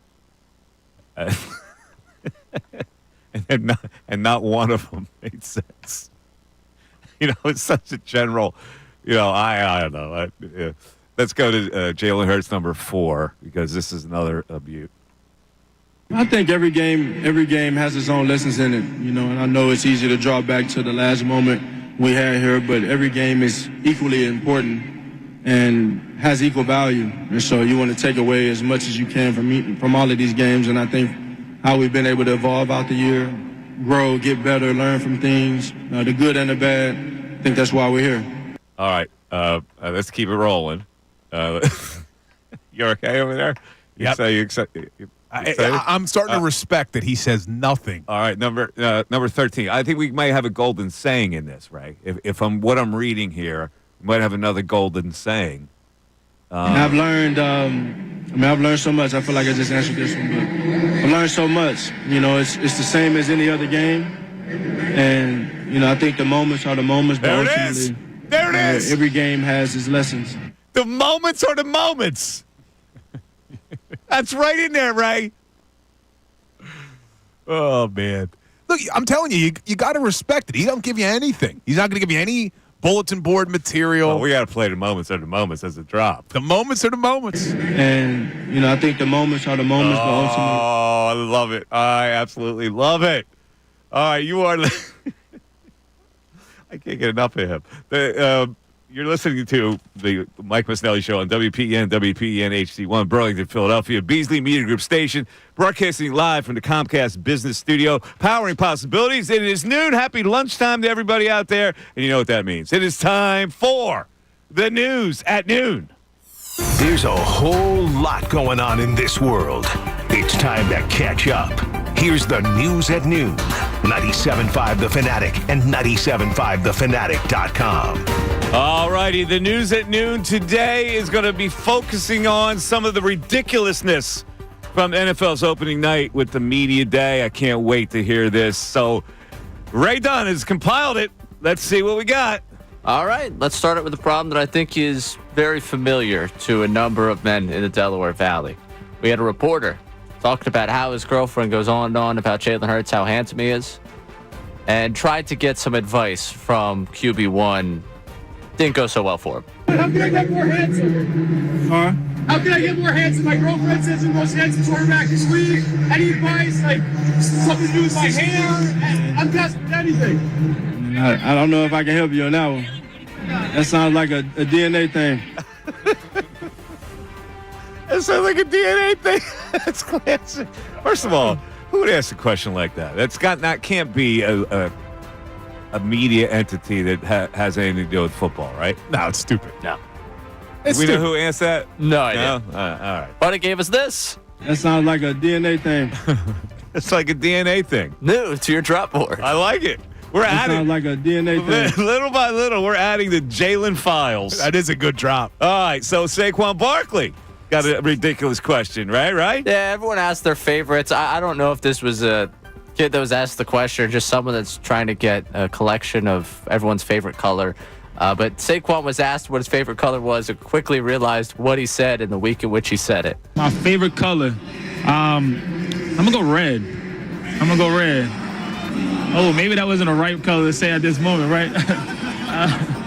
Yeah, I'm saying red because I think that's my favorite color. What? Saquon, what? Blue is not your favorite color? Blue? No, should have said green. Blue and white? Is that his favorite color? He goes red? The problem is, Ray, as much as I love Ohio Saquon, State's red. it's that Penn State education. Say he couldn't think quickly. Good football player, but Come on, Saquon. the Penn State education. How do you say red there? Come on, man. I love that Mike took it as an Ohio State thing. Not the fact that they're playing the damn Chiefs. The rest It goes of back to Delaware Valley. Ohio State. Not that his favorite color should have been green. It should have been blue. No, he should have been indoctrinated with the blue and white. His formative years at Penn State, and the enemy color was red. Yeah, but he can't say blue because Big Blue is the Giants. He should have just went with green. He just can't say red. He knows the Chiefs are red. But in addition to that, Ohio State, he fought Ohio State 4 years with that red. And to say nothing about Temple. Ray already being red. Oh, it's cherry. Oh, it's cherry. So it's not red. Ray Come on. already quote tweeted this and said, "Is Saquon not locked in? 610-632." Yeah, no, I tweeted out, this is a sign he doesn't have good awareness, and I'm concerned. Someone responded, sarcasm, question mark? Yeah. No, not sarcastic. That's actually the reason they won't win the Super Bowl. Yeah, we're concerned. All right, let's move on. The tight end was asked that question. People talk about how this might be a great matchup of tight ends in the game, but now we have a matchup of music taste between the two tight ends. Obviously, we know Kelsey's preference. Dallas Goedert, not a fan of one Taylor Swift. Is she the one that does she sing "Don't Go Chasing Waterfalls"? She doesn't.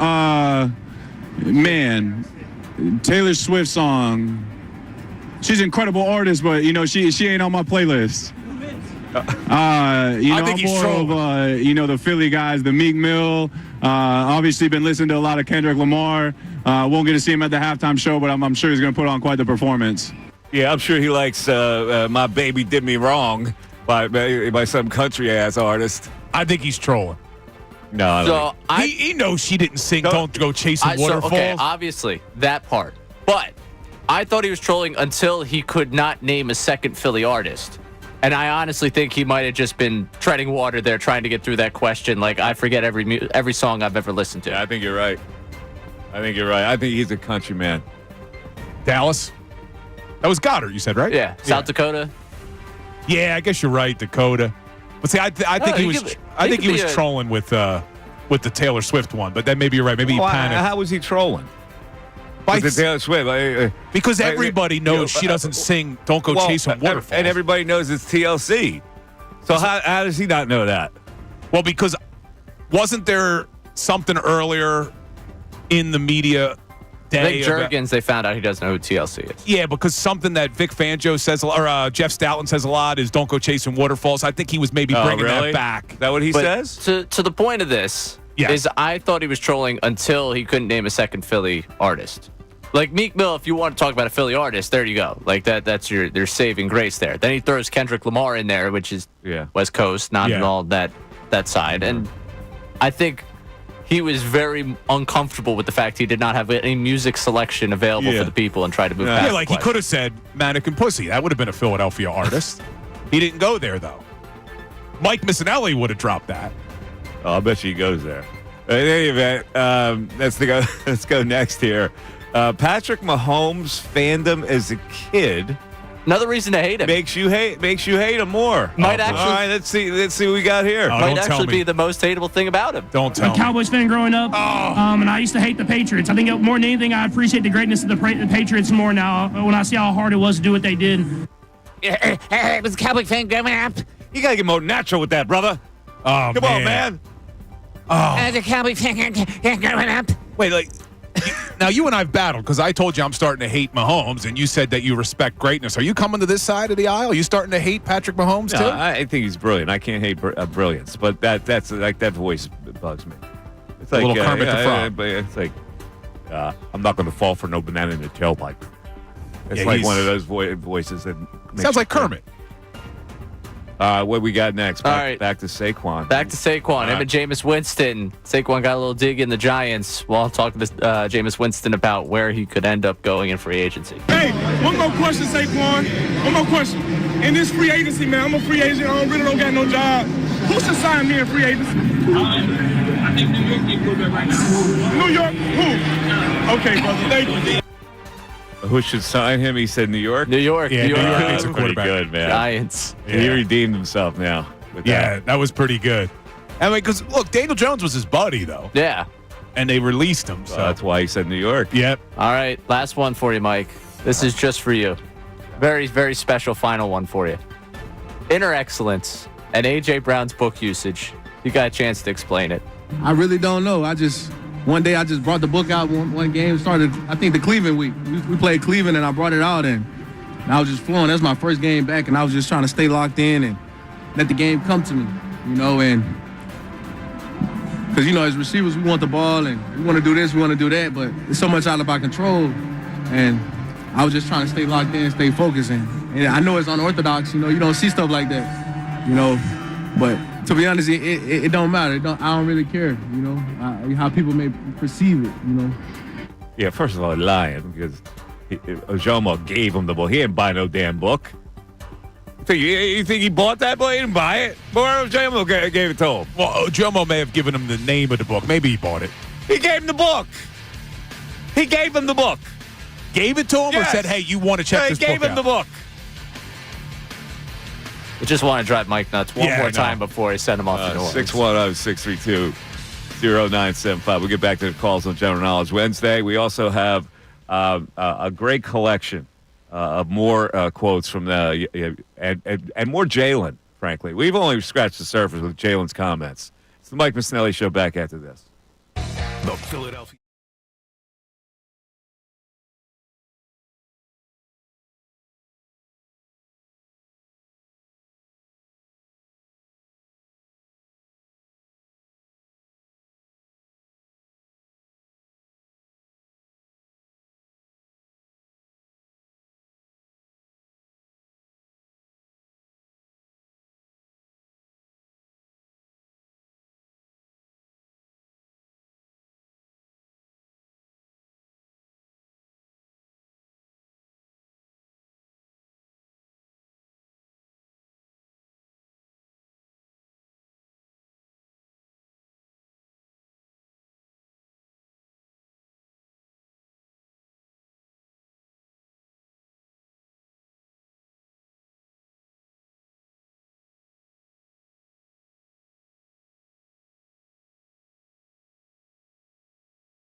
What?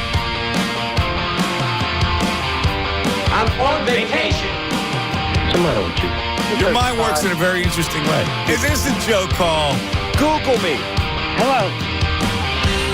Huh? You would be wrong, but that's okay. Just when I thought I was out, they pulled me back in. That sounds like a DNA thing. Welcome back into the Mike Missanelli Show. Ray loves playing with the drop board when Mike and I are like a second late getting back in. That's the funny thing that makes me chuckle. I think that's your favorite thing to do, Ray. But a little after 12 o'clock, we just heard the news at noon. Mike and I are getting ready right after the show. We're headed to the airport. We're headed down to New Orleans. We'll be broadcasting the rest of the week from Radio Row in New Orleans. Going to make you feel like you guys are all down there. But we're doing a lot of talking today about these matchups. It's General Knowledge Wednesday. Ray is losing 2-0 to the callers, Mike. So hopefully that continues because Ray's head's getting a little bit big that he's won 3 in a row. I love stringing you out, man. Well, no, you got to see. I was late coming back, too. Oh, you are? I had to run to the bathroom. Ray loves just playing with the drop board, man. But we got like 3 minutes. I had to run to the bathroom. I tried to get some snacks out of the machine. So I go all the way down, tap my credit card, I'm pushing the buttons, nothing comes out. I do it again. I go, all of a sudden now it's $5.50. It doesn't come out again. I spent $5.50 for nothing. $5.50? Nothing came out. Man, well, I told you I got enough Kind bars to last us for the next 2 weeks. I know you do. So I tried it 3 times. That was $1.50, $1.50, $1.50. So I had to scrounge for a couple of morsels here. I apologize to the people. I'm hungry, man. So you're eating Kind bars now before we get on the plane? Yeah, I brought one for the plane, too. I just don't know when we're going to be able to eat. I don't know what's going on. But hold on, I also want to tell you, the big game and the Big Easy is also being brought to you by TrueMark Financial Credit Union. Visit TrueMark.com or one of 24 local branches to learn more. So that's also sponsoring our coverage. See, I rely on you for this stuff. Yes, you do. 12 o'clock hour is brought to us by Service First. Service First Heating and Air Conditioning. Get 0% financing for 72 months at $500 rebate when you purchase a complete heating and cooling system from Service First. Learn more at servicefirst.hvac.com. All right, let's get back to the phones. Ish has been hanging for a long time. Ish, you're on 97.5 The Fanatic. Hey, Mike, how are you? What's up, Ish? Hey. I just have to disagree with you. I agree with Bill wholeheartedly about the Jeff's take on his coaches. He's found unknown coaches 3. So it's really 3 out of 2. If you want to include Ray Rose, but that was earlier within his tenure. You know, he found Peterson, he found Nick, and he found Chip Kelly wasn't bad until everything fell apart. He had a couple 10-win seasons, so I don't think Jeff was really trying to be cocky or anything. He's just and with the Celtics thing, I don't think he's going to buy him at this point. I think he likes the Eagles and he's going to stick with them. Yeah, here's my thing, Ish. I'm wary of rich guys. Very wary of rich guys. So although he's built a pretty good team here and the city loves this team and the organization is really good, I just thought it was a little pompous to say what he said. That's all. I have a question. Out of all the owners in the city, who's the best? Well, he is. Who would you? Okay. He is. But that doesn't mean that everything he says I have to be, like, smiley about. I thought it was a little obnoxious that he said that he's saying that we're smarter than everybody else, basically. And when people say that, I go, unless it's me saying it, I got a problem with anybody who thinks they're smarter than somebody else. You starting the show saying I would have made a great talk show. Really? Unless it comes from me, Ish, I got a problem. All right, man. You want your general knowledge question? Yeah. All right, Ish. Can I ask Ray a question? What? You want to ask Ray a question? Oh, okay. Here it comes for Ray. I do want a general knowledge question. But Ray, are you going to be down at the event in New Orleans? I will not be. Oh, okay. Yeah, you're going to have to snuggle with your little bunny wummy and everything around the campfire. That's Ish's back to ripping Ray. Ish, be careful. You haven't gotten your general knowledge question. He'll drop you. He'll zap you. Ish, you going to be down there? Yeah, totally uncalled for, Ish. I got to be honest with you. Totally uncalled for. That's a gratuitous shot at him for no reason. All right, you ready? My Here we question. go. Yeah. You know, there have been 10 Super Bowls in New Orleans. Some of the best, and one of the most memorable, was 1990, San Francisco. 55, Denver. 10. Dominant Joe Montana, Jerry Rice connection in this game. If I give you an over-under number for Montana's yards, do you go over or do you go under? So I will say 290. Over or under? Under. You're going under? That would be Yes. incorrect-ish. All right, Ray. In the same game. Oh, wait. I just want to say. What? I do feel very bad. Some people might think Ish got a joke at my expense and that I would celebrate him getting a question wrong. You feel bad for him? I do feel bad for Ish. Not getting it? No, you don't. I do. No, I sincerely feel bad. I wanted to see Ish succeed there. No, you did I want to rise above petty differences, and I just want to say I feel lying, bad. Ray. I'm sorry, Ish. That's Temple Owl Now you're cynicism. lying. No, Yeah. I do feel bad. I don't What'd you want give him? people to think that I feel good about Ish getting a question wrong. You said 290. Yeah. Yeah, he had 297. 297 in that game. All right, so now the question for Ray. Jerry Rice caught 7 passes. The over-under is 155. Over or under? I will go under again. Under is correct. That is correct. 148, but he had 3 touchdowns in that game as they demolished the Denver Broncos in that game. My God, I'm looking at Elway's stat line. Elway was 10 of 26 for 108, 2 interceptions, and he was sacked 4 times and lost a fumble. All right. Elway was terrible in that game. 610-632-0975. Nick Sirianni is coming up a little later in the program. We got general knowledge. We got more from Jaylen Hurts. We have more analysis of the Super Bowl 59 game between the Eagles and the Kansas City Chiefs. We're back after this. Fanatic Sports Update. Monday's Media Frenzy. I'm Ray Dunn. This update is brought to you by Groundworks, your expert for basement waterproofing and foundation repair since 1997. Book your free inspection at groundworks.com. Monday marked Super Bowl's opening night where both the Eagles and Chiefs were made available to the media. They jointly got together on the stage for a little bit. And, of course, all the players had their breakout sessions, big questions of favorite foods, colors, Taylor Swift songs, how to get more handsome. There were some real questions asked. Jaylen Hurts was asked about the task of playing this Chiefs defense. And Coach Spags has always done a great job. I got a ton of respect for him. And they got great players, great front seven, great defensive back group, very disruptive group. And so it'll be a great challenge for us.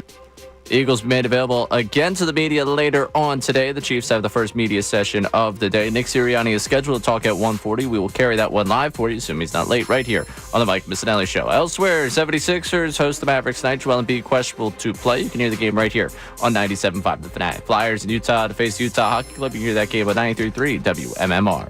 This update is also brought to you by AAA Car Care. Save $90 on select sets of 4 Continental tires at AAA Car Care Centers. Offer ends February 15th. Details at AAA.com/mycar. I'm Ray Dunn, the home of the 76ers and the Flyers. 97.5 The Fanatic, 97.5thefanatic.com.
26. Mike Missanelli Show. We're talking about the Super Bowl. And, when the Super Bowl first was established, after 2 weeks ago, the Sunday games that established the Eagles and the Chiefs, the price for a Super Bowl ticket was pretty high. The tickets are now plummeting, Bill.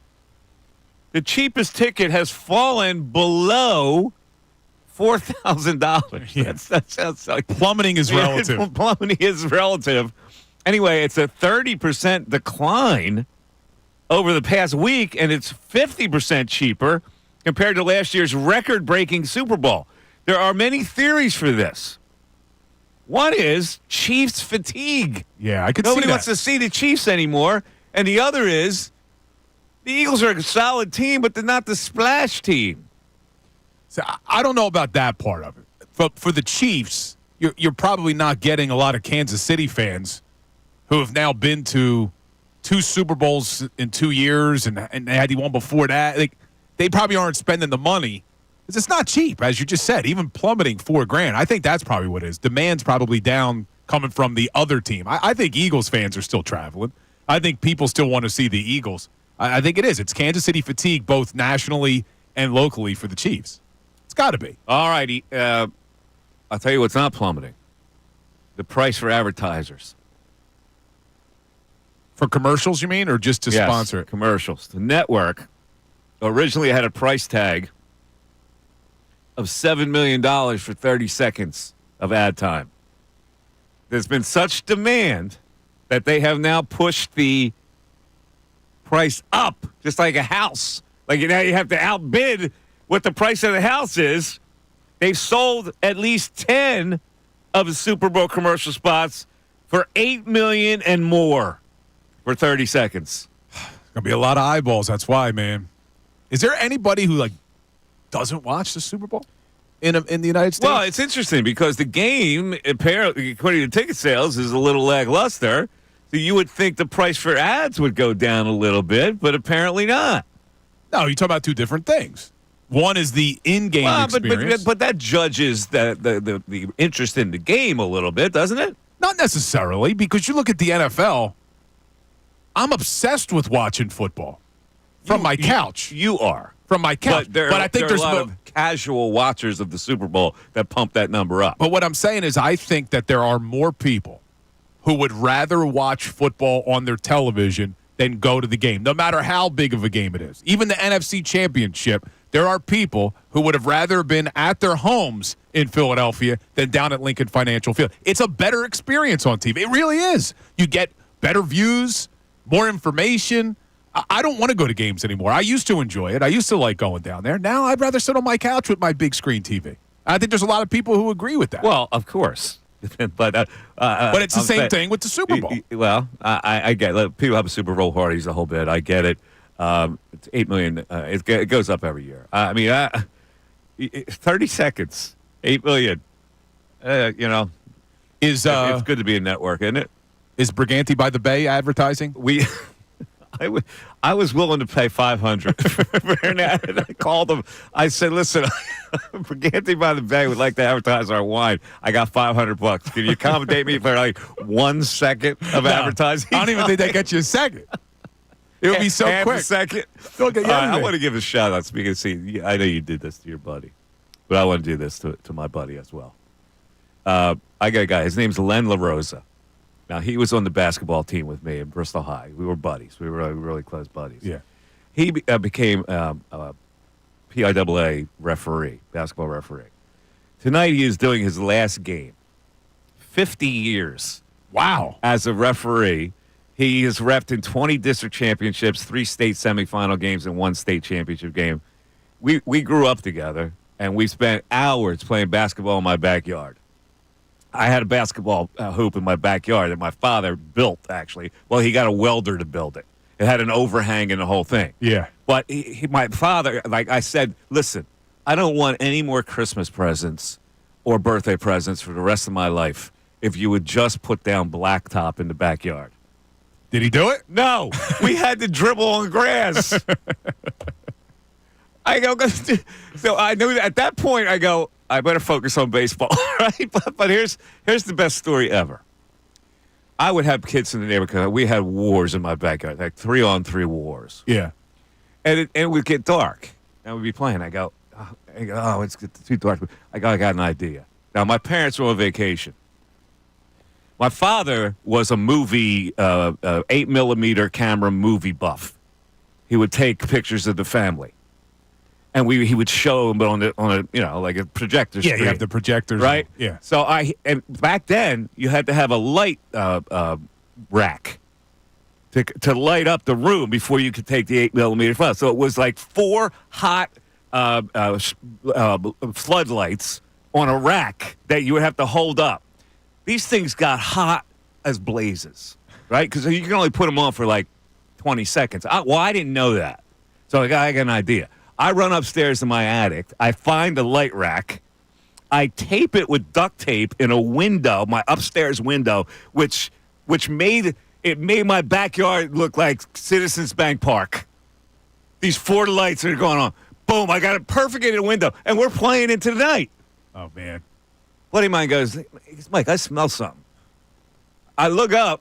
The windowsill is on fire. Oh, my God. I burned the windowsill. I was like, it went in the... You're lucky you didn't burn the house down. I run upstairs. I shut the thing off. But now, how do you get around that when the old man comes home from vacation? It wasn't me. Like Shaggy's old line. Just deny. I did not survive that one. Did you tell him the truth? Well, what am I going to say? Of course I told the truth. I don't know what happened, I decided to light the windowsill? I don't know what happened. I said, listen, man, here's what I did. I was playing basketball with the buddies, and this is what happened. Yeah, well, that didn't work. You're lucky you didn't burn the house down. No, but anyway, congratulations to Len LaRosa. I know a lot of my basketball team members are going to be out there tonight. They're going to give him the game ball and the whole bit. That's cool, man. 50 years. He's doing actually our high school game tonight as his last assignment. All right? And while you gave that shout out, it's John Martino's birthday today. I figured you were going to give it John Martino. It's John Martino's birthday. Happy birthday, Marty. Happy birthday, Marty. What's his rate? Can we get him in here for an hour? Does he want a weekend shift? We got some hate text for that. Yeah, it did. Someone, I can't believe you put him on. Who'd you put him on for? He called in. What are we going to do? That's good. We put Ish on every time. We love Ish. Tom, whoa. Love is a strong I word. love Ish. Ish is usually on the right side of every argument because he agrees with me. And Ish usually sounds like he's crazy on some of these arguments. It sounds like. Let's go to Tom in South Jersey. Tom, you're on 97.5 The Fanatic. Tom. Hey, Mike. Up, first time calling back since you've been back on the air. Thank you, buddy. I appreciate it. Yeah, I could have, all the years I've been listening to you, I could have sworn in the beginning of the show you were going to go full Mo Green on Bill and Ray, not knowing who you were. Well, I'm used to it by now. Bill has no recollection of anything I've ever done in my career. That's not true. I knew you wrote a children's book. Yeah. What? He knows I wrote a children's. Yeah, but yeah. Bill, I don't know. Bill apparently he lived in this area, but he was oblivious to the happenings in this area. It's unbelievable. But yeah, one quick point I had on Jaylen and another one on the coach of the team. Jaylen, he needs to make 4 or 5 big throws a game. None of these esteemed coaches in the league, they want their QB throwing 40 times a game. It's a run-heavy team, and that's how I see it playing out in the Super Bowl. We're definitely going to win the game. And then the other point I had on the coach of the team, I find it interesting that, it's the rookies and the young guns who are really ramping up the hype for this team as opposed to 2017 when it was all veterans. Yeah, you're right. They've really completed this team. That youthful energy, they follow the same kind of thing that the Sixers are doing, don't you think? With the youthful energy. What are they catching a stray for? Oh, sorry. I had to catch a stray. The youthful energy that has really given the Eagles tremendous presence. Yeah, we don't have any Justin Edwards on the Eagles, but we're all right. Well, Justin Edwards is a fairly young guy for them. I'm talking about the Eric Gordons and the Kyle Lowrys of the world. Yeah. All right, man. The general knowledge question for you, bud? Yeah, sure. Here we go. Let's see if we can get a general knowledge question up here for my man. All right, let's go. What's the next category? Is it, it's NFL passing leaders by franchise.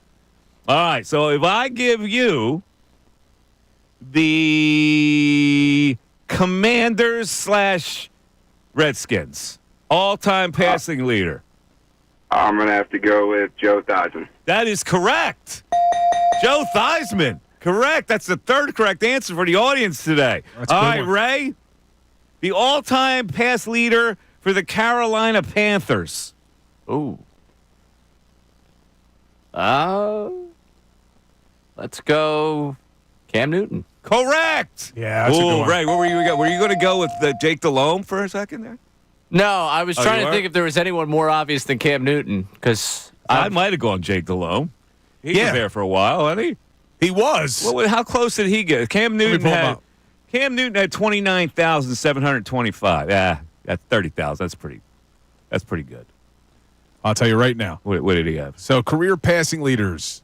Yeah, it's not even close. Newton had close to 30,000, as you said. Jake Delhomme had 19,000. Yeah, I figured. All right, 610-632-0975 as we continue with our football analysis. We're going to go to Bill's yellow pad after this. Bill prepares yellow pad statistics all the time. He's got all kinds of facts and figures down there, which we will reveal when we get to New Orleans every day, and he'll give you a little taste after this. The Birds Insider Pre.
to Mr. Statistics, who's got a yellow board of. Oh, look at that! It's thick as it's the whole Always, year. Man. It's the whole year that Bill's got the yellow pad, and he fills it with information. And I know you've been working hard on your yellow pad. Don't give everything away because we like to save stuff for the days we're going to be in New Orleans. But just give the people a little taste of your yellow board. Yeah, and the yellow pad is plural because I probably have a stack of like 20 of them at home because we go through these every week. But the one I'm looking at is I know how good Patrick Mahomes is against pressure. You gave us those stats earlier, but sacks are sacks, and sacks can derail an offensive drive. The Chiefs this year, it wasn't like Mahomes was unsackable. They gave up 41 sacks, which was 17th in the NFL, but here's the matchup I'm looking at. Nolan Smith, who's been on an absolute tear, had 6.5 sacks in the regular season, now has 4 in the playoffs, which is an Eagles franchise record. He's going to be going up against right tackle Jawan Taylor, who's let up 7 sacks this season. If Nolan Smith is able to win his one-on-ones against Jawan Taylor, we've already talked about how much attention Jalen Carter's going to take in the middle along with Milton Williams. That may be the matchup to watch because if Nolan Smith, I know Mahomes is good, but if he can get some pressure on Mahomes and actually bring him down and get some sacks, put you behind the sticks, makes things a little bit difficult. So that's a matchup I'm looking at. All right. Sounds good. We got to go to the text board. Bill has no idea that I've done anything in this industry, even though I've done it for 35 years. So we have a text joke on why Bill doesn't know about my career. Right. Yeah, Rick at Ocean City. Mike, don't take it personal. Bill doesn't know your past accomplishments in Philly radio. He was too busy as an executive producer for the 10-part documentary for Netflix entitled The John Martino Story. Man. Well, listen, you've been oblivious to a lot of stuff that I've done, but the fact that you never heard of the Philly Feud because it was on local television, never heard of it. That escapes me. Never heard of it. Never heard of it. I'm serious. I mean, look, would you rather me not be honest? I could lie like Ray does. No. Well, I could lie like Ray. I told you why I knew about it. It was on Saturday nights when I was in college. It's not that you, it's that you're just oblivious to stuff that's around. It's not you're not being honest. I appreciate you being honest, but like you're in the sports industry. You wanted to be in this industry. You followed sports. You watched NBC Sports Philadelphia. I did. It's incomprehensible to me that you wouldn't know that there was a show on there, a regular show, weekly, for a couple of years. Yeah, I had no idea. All right. Well, but look, in my defense, I mean, you're going back to a time where I was an attorney. I was launching my own law firm at the time. I had a newborn. I was very preoccupied at that point. You know, that sounds just exactly like the people who actually came on the show. They had lives as well. And yet, you weren't the only one that had a life. You know? Trying to think back then. For instance, me. I was doing full-time radio and still did the show, right? Which was, related to your radio job. All right. Let's go to the phone. I'm trying to make excuses for myself. Darren in Norristown. Darren, you're on 97.5 The Fanatic. Darren. Mikey Miss, what's up? What's up, Darren? All right, man. So I wanted to see, because me and my aunt, we're actually taking the trek down there to New Orleans.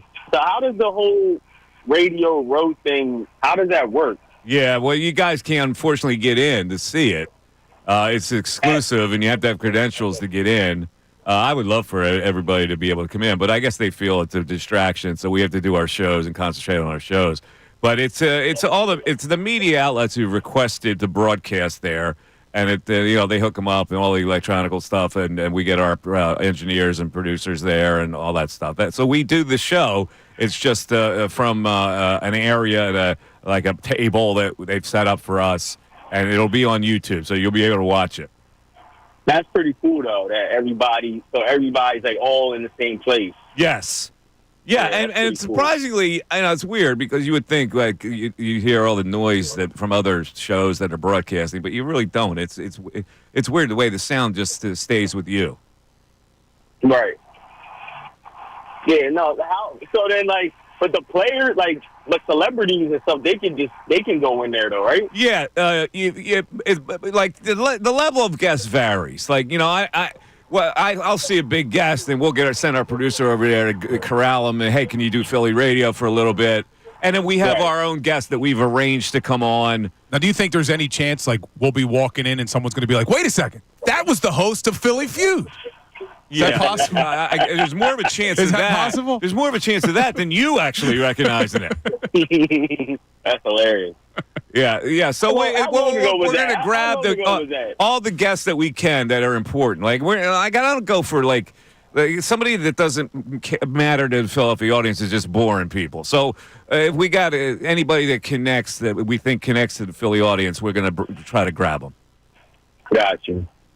No, that's what's up. You guys got any, Mike? You've been down there a couple of times. You got any like special places that you suggest? Oh, in New Orleans?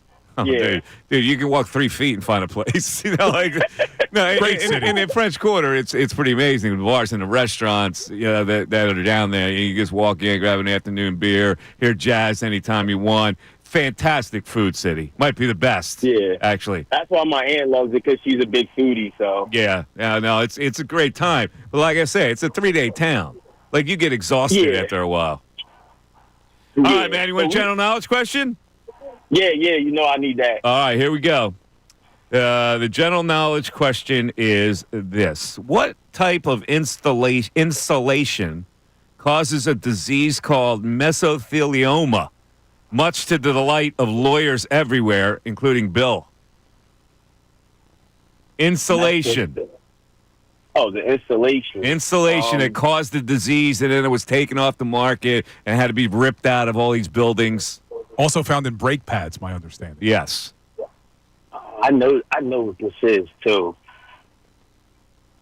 Insulation. It's like a yellow. I can't remember the name of it. Oh, Darren, sorry about that. It's asbestos. Asbestos. Here's Ray. Now, sorry, it's 2-0 still? 3-2. Oh, 3-2. Ray can tie. Ray can tie here. Ray can tie. All right, Ray. What body part was incorporated into Batman's bodysuit in Batman and Robin, starring George Clooney? Abdomen? That's incorrect, Ray. What was the question? What body part was incorporated into Batman's bodysuit in Batman and Robin, starring George Clooney? It had never before been put into the suit until you got to the Clooney era. That's when they started getting bad. And then there was. Is that the one where Mr. Freeze was in it too? I didn't. Watch I think that was Batman. I never saw it. What's the answer? Nipples. Really? Nipples. All right, still 3-2 audience. Yeah, if Ray got that one, that would have been a monster get for Ray. I wanted to hear Ray say nipples. Yeah.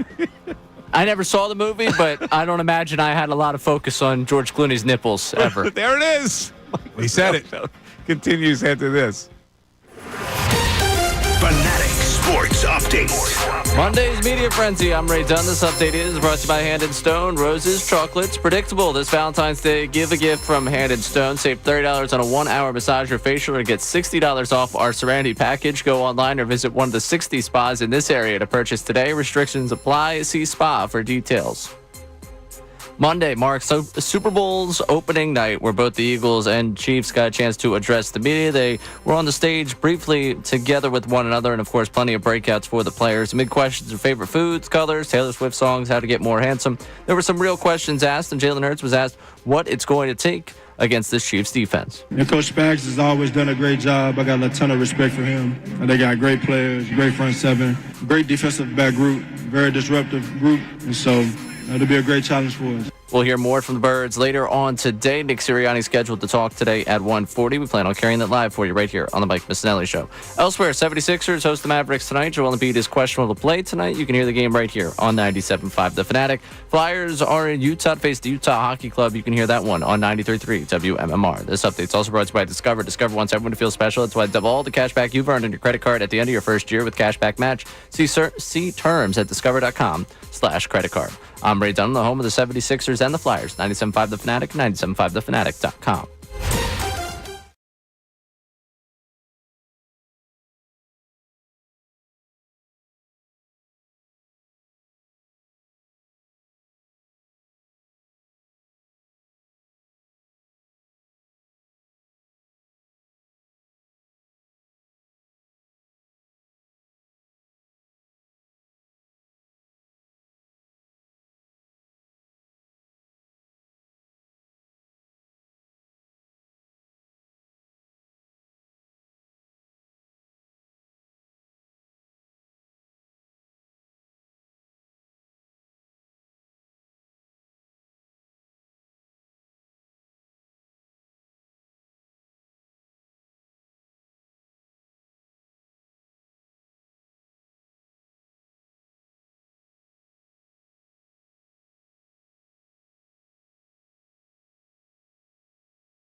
We're in the home stretch, Mike.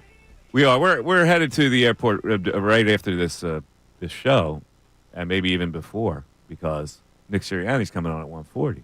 And I would think we have to get out the gate. Well, and Sirianni, who's notoriously late, I'd have to believe now with the Super Bowl schedules and all that, they're going to be like, no, you're going to be on time. At least we're hoping so that Ray doesn't blow a gasket back there. I'm sure that he's going to be on time. He's always on time. I don't like tardiness. Oh, you know what we forgot? We forgot to give Sirianni some more love after what we heard from Jeff Stoutland last night. Oh, yes, I did forget that. All right, you want to set that up, Bill? Well, yes, one of the biggest decisions of the year. And we apparently misjudged it. We thought this was a pure Stoutland decision. We did. But Stoutland fessed up something. He did. And we're talking about not Tyler Steen. We're Mekhi talking about Becton. Mekhi Becton, the big guard, who a lot of people are like, it's too big to play guard. But this is what Jeff Stoutland had to say about it. I'm not going to lie to you. I never knew that a 6'7", if you go back and look through the history books of a 6'7" guard production, you're going to find too many. And it was during OTAs where Nick said to me, Coach Sirianni said to me, let's just try him out for a couple practices. Let's just see how he does. And I was like, cool, let's go. How about it? So it was Nick Sirianni who came up with the idea of trying Mekhi Becton, a lifelong tackle, at right guard, and look how it worked out. But what does he do, Mike? He's just a cheerleader. He don't do anything. I'm the smartest coach in the world. You're damn right he is. Sirianni. Get it out of your system? Yeah, I did. You want to sing it? You didn't get a chance. I didn't get a chance to sing it. People are asking if we're going to sing it on Radio Row. Maybe. Oh, we're definitely singing it on Radio Row. Yeah, I think you have to. Maybe we will. We're saving it for Radio Row. You have to. Oh, I've got it all planned out. No, but all seriousness, I mean, I know that I go over the top with it, but it's a very smart decision. I don't think anybody's noticed because I thought the same thing Stoutland thought when they signed Mekhi Becton. Like, there's no way he's too big to play guard. It's worked out. It's worked out pretty damn good. All right, let's go back to the phones. Greg in Bethlehem. First of all, Greg, we'll get to you in a second. I got to tell you right now, the show is the Mike Missanelli show, Bill, and it's who's broadcasting? It's on WPEN, HD1, Burlington, Philadelphia. That's a Beasley Media Group station, broadcasting live from the Comcast Business Studio, powering possibilities. You know, it is possible when we go on Radio Row, we will find a Kansas City radio station, talk station, to just kind of like take shots at. Yeah, I'm looking forward to that. And maybe we can invite them on the air because I want to see if they could keep up with our sarcasm. Yeah, I want to see our that snarky Philadelphia attitude. What do you think the sports talk radio is like in Kansas City? It's probably like, oh, Chuck's there, Jim. I got to be honest with you. What an effort by that football team today. I mean, I really got to give a lot of credit to both squads. Pretty good, man. That's probably some of the best stuff you've ever done on this show. All right, let's go back to the phones. Greg in Bethlehem. Greg, you're on 97.5 The Fanatic. Greg. Hey, guys. Bill, do you have your gold-dipped roses ready for Sirianni yet? I should have. Valentine's Day is coming up. Where's my man Steven Singer? Yo, Steve. Yeah. Let me down, Stevie. Come on, come back. I'm going to give him a promise ring. Come on, Stevie Singer. He's my boy.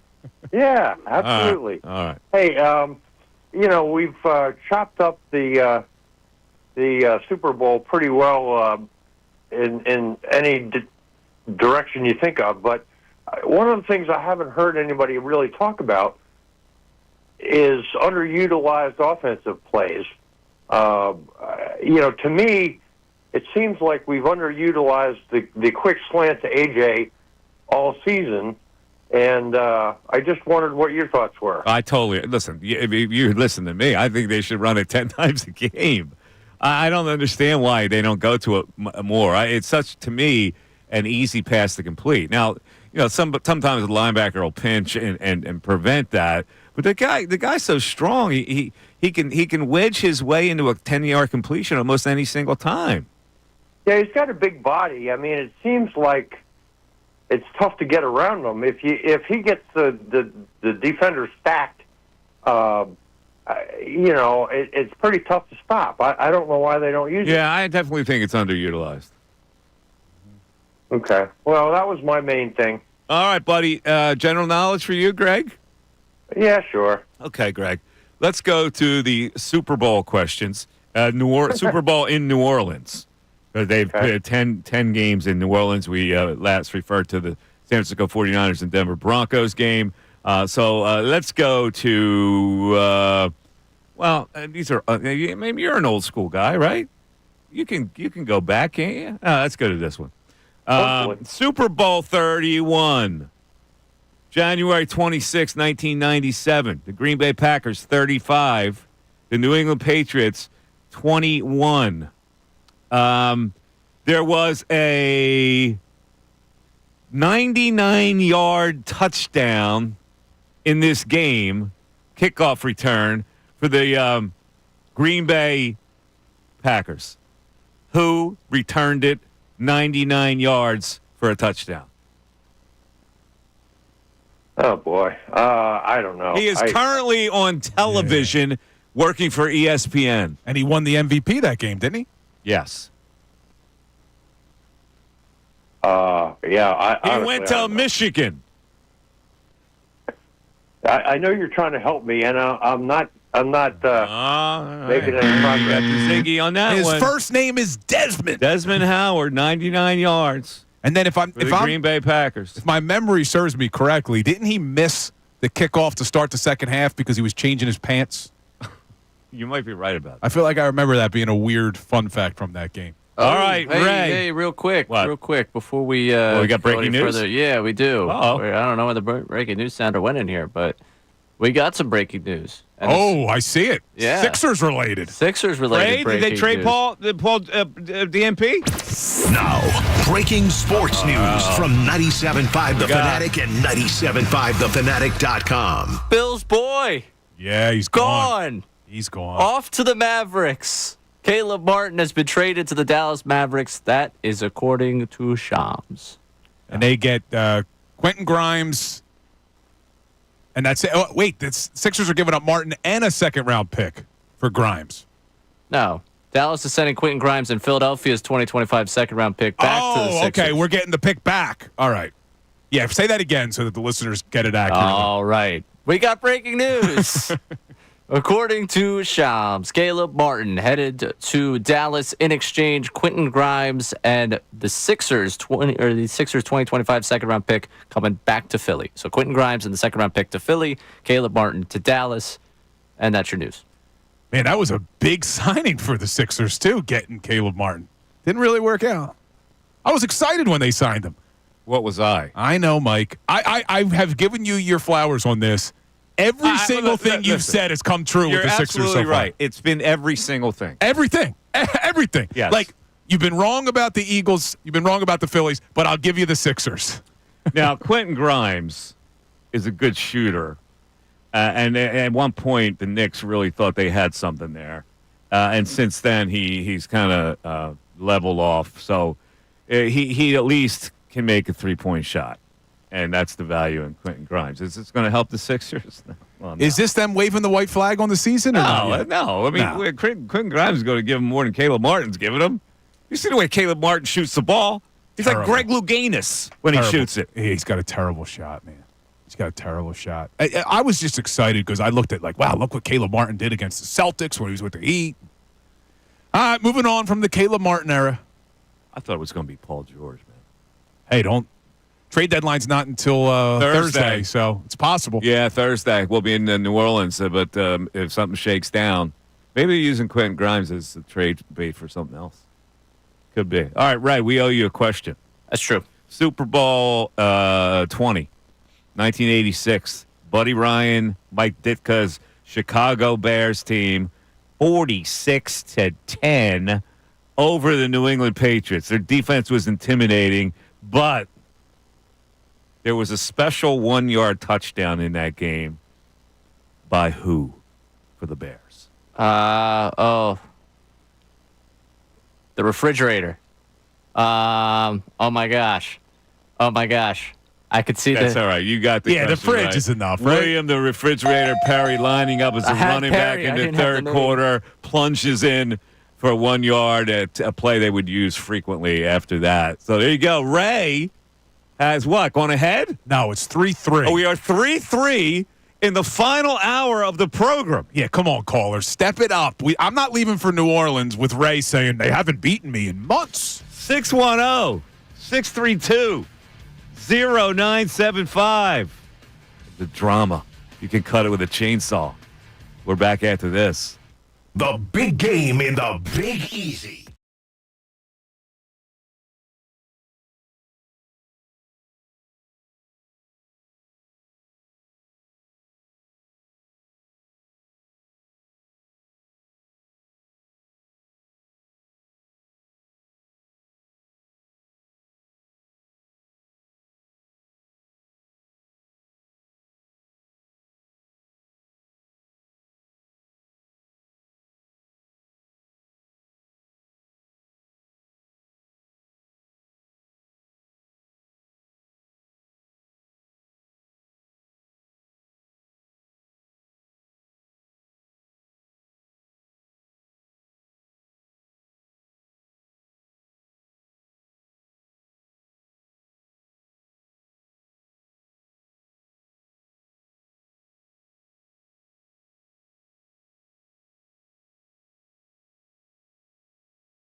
Oh, I want to hear from. I haven't heard from Jaylen in a while.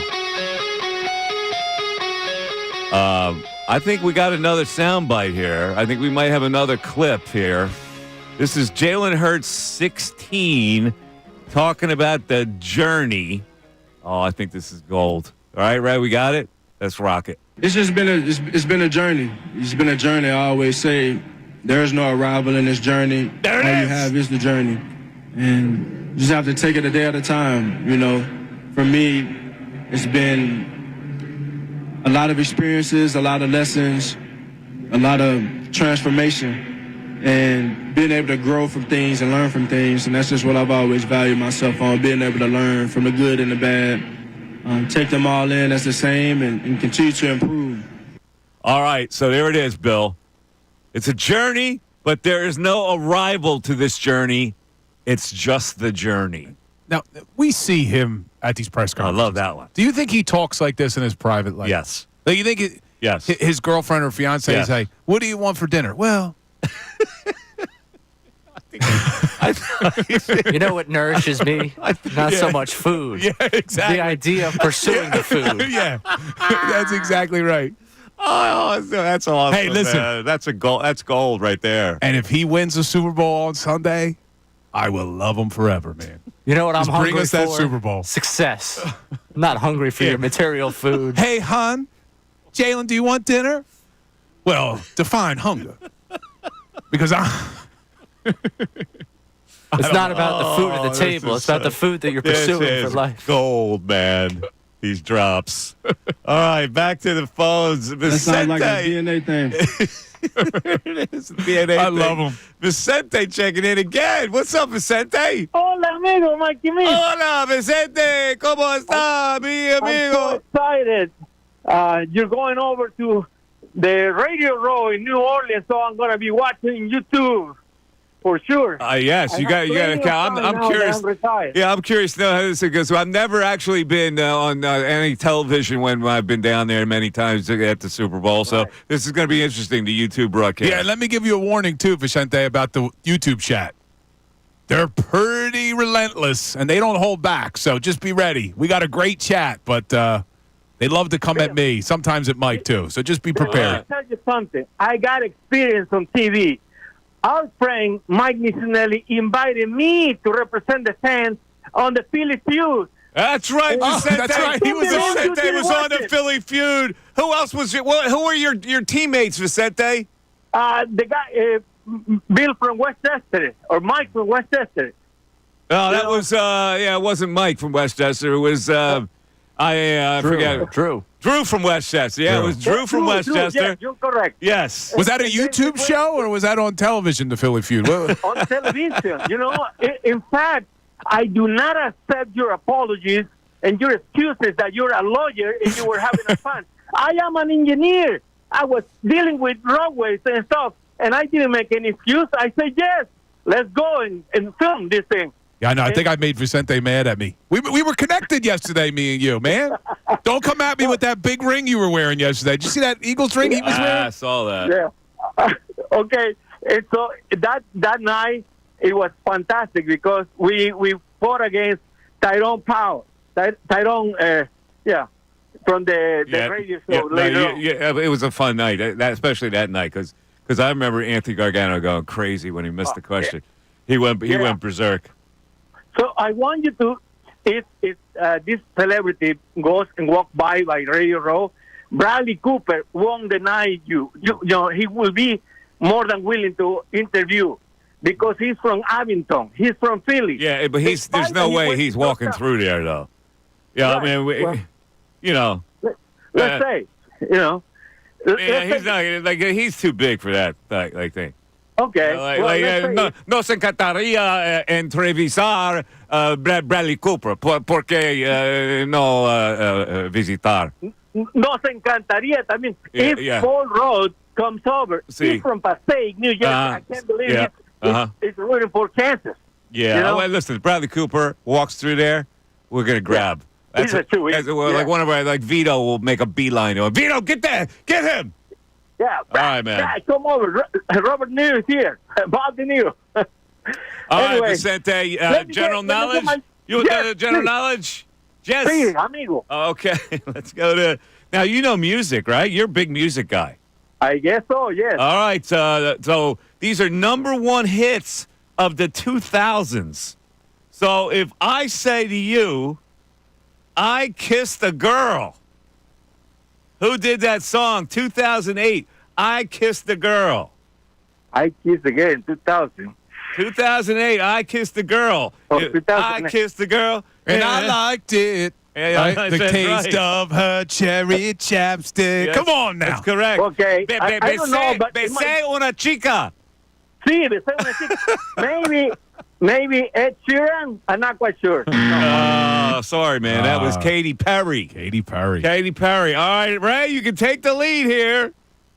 Let's see if we can go with this one here. 2007. Umbrella. Oh, Rihanna. Oh, man. Ray Come on. takes the lead. Come on. Oh, that Ray was too takes the easy for lead. Ray. Oh, man. Thinking I'm not going to get a Look at Rihanna that. song. Oh, my. He's got the lead. He's in This is going to be control tough. now. He's in control. Oh, no. Yeah. Well, what are you going to do? This is going to be tough. Yeah. All right. Let's go to David in New York. David, Nueva York. Hey, guys. Hey, Mike, I'm so glad you're back on the air. You're very knowledgeable, and you crack me up every day, and I love it. Well, funny how?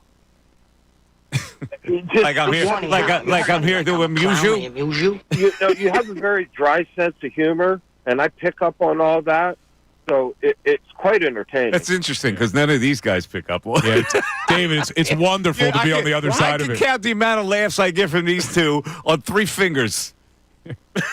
That's the funny thing that makes me chuckle. Yeah, there you go. I get more from Jaylen than I get from these two. Yeah, moments are moments. All right, go ahead. Okay, so I've got an observation for the game. I'm thinking that if the defense can force 2 punts, that gives us a way better chance to win this game. Just 2 punts? 2? 3 would be super. Wow, I think they need more than 3 punts now, Bill. Yeah, you would think. Because otherwise they're kicking field goals or they're scoring touchdowns. Well, you know, you'd love to get them like out on their side of the field and have them punt. I don't know how many. Absolutely. I mean, I think it's going to be one of those games though where nobody scores a lot of points, especially early. I believe that's true. The Eagles are #1 defense, and Kansas City's the #9 defense. Yeah. And but the one thing is, do you think they can stop Barkley? No, I don't think anybody can stop Barkley. Although they've been pretty good at stopping guys from gaining 100 yards. It's phenomenal. But this guy's a different running back. Yeah, he's got 442 yards in the playoffs. Yeah, they're not going to stop. They're good against running backs who are running backs. This guy's superhuman. So if he can break 1 for a touchdown, I think that would break their spirit. I think it would definitely catch their attention. And if we could, let's say, I guess when I say 2 punts, I'm saying blocked punts, messed up snaps. Yeah, they're not going to do that, though. They're not. Yeah, you can't count on that kind of stuff. I don't think they're going to block a punt or mess up a snap. These two teams are buttoned down to the plays in the Super Bowl. They're not going to make those kind of mistakes. I just pulled it, too. Super Bowl 57 2 years ago. Eagles punted twice. Chiefs punted twice. Oh, really? Yeah. Oh, okay. All right. All right. David, general knowledge question for you, buddy? Yeah. All right, here we go. This is the quarterbacks, NFL teams passing leaders. All right, so if I say to you, give me the passing leader for the Cowboys, who is it? I don't think it's Staubach because he used to run the ball then. Jimmy Johnson? Jimmy Johnson. Oh, No. Sorry, I'm kind of old, and I passing leader, the quarterback. Yeah, I know. Let's go with Troy Aikman. Troy Aikman would be the guess. It's wrong. It's wrong, man. It's incorrect. I just pulled this up. Man, I can't get over how close the top 3 are. Yeah, Tony Romo. Is the leader. Aikman next. And then Staubach. No. Dak. Oh, is it Dak Prescott? Dak will probably become the all-time leader this season because he's only about less than 3,000 Aikman's yards. In the Hall of Fame. Tony Romo has more yards than him. All right, Ray. How about this, real quick? Not only does Romo have more yards, Aikman only threw 165 touchdowns in his career. Romo threw 248. He has almost 100 more throwing touchdowns. How about that? All right, Ray. who's the all-time passing leader for the Bears? Bears. Let's see.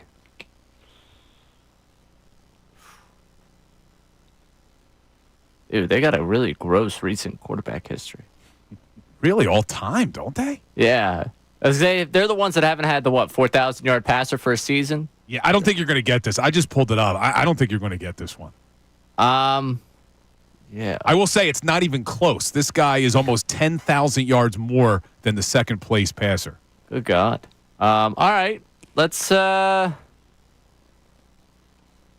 Rex Grossman. I don't know. Incorrect. No, Rex Grossman is 15. It's close. Jay Cutler. Is it? Are you... Jay Cutler. Jay Cutler, I was like, no way. That guy. Oh, right. I was thinking the Alshon, that era of all them. I was like, Jay Cutler couldn't be that. Cutler. That's pathetic. But, man, but Ray, when you say gross. pathetic with the Bears, I mean, just listen to these top 5 all time. Cutler, Luckman, Jim Harbaugh, Jim McMahon, Mitch Trubinsky. That's their top 5 passing leaders my. in really franchise pathetic history. That hurts, though. I wanna go Cutler, and I didn't. 632-0975. Ray's still ahead, though, by 1. The audience can steal it. Mike Missanelli Show continues. Fanatic Sports Update. Monday's Media Frenzy. I'm Ray Dunn. This update is brought to you by Corona. Join 97.5 The Fanatic this Sunday at Patty Wax on South Street starting at 2 p.m. for the big game pregame show and watch party with Andrew and Connor. Enjoy $5 Coronas, $5 Modelo drafts, and exclusive prizes. Don't miss out. Details at 975thefanatic.com. Please drink responsibly. Monday marks Super Bowl's opening night where both the Eagles and Chiefs got a chance to address the media. They joined together on the stage for a little bit, and the players were made available in different breakout areas. So this is kind of one of those weird nights in terms of questioning. It's question favorite foods, colors, Taylor Swift songs, how to get more handsome. But they did get some real questions in, and Jaylen Hurts was asked about the task of facing this Chiefs defense. And Coach Spags has always done a great job. I got a ton of respect for him. And they got great players, great front seven, great defensive back group, very disruptive group. And so it'll be a great challenge for us.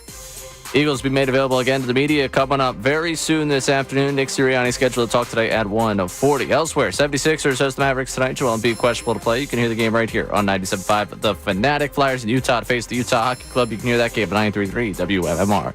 This update's also brought to you by Mercedes-Benz. At Mercedes-Benz, there's a reason they go the extra mile from testing their vehicles to creating AI that can anticipate your needs on the road. They demand that every car is worthy of their star because it's Mercedes-Benz. I'm Ray Dunn on the home of the 76ers and the Flyers. 97.5 The Fanatic and 97.5thefanatic.com.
30 Mike Missanelli Show. Nick Sirianni coming your way at 1:40.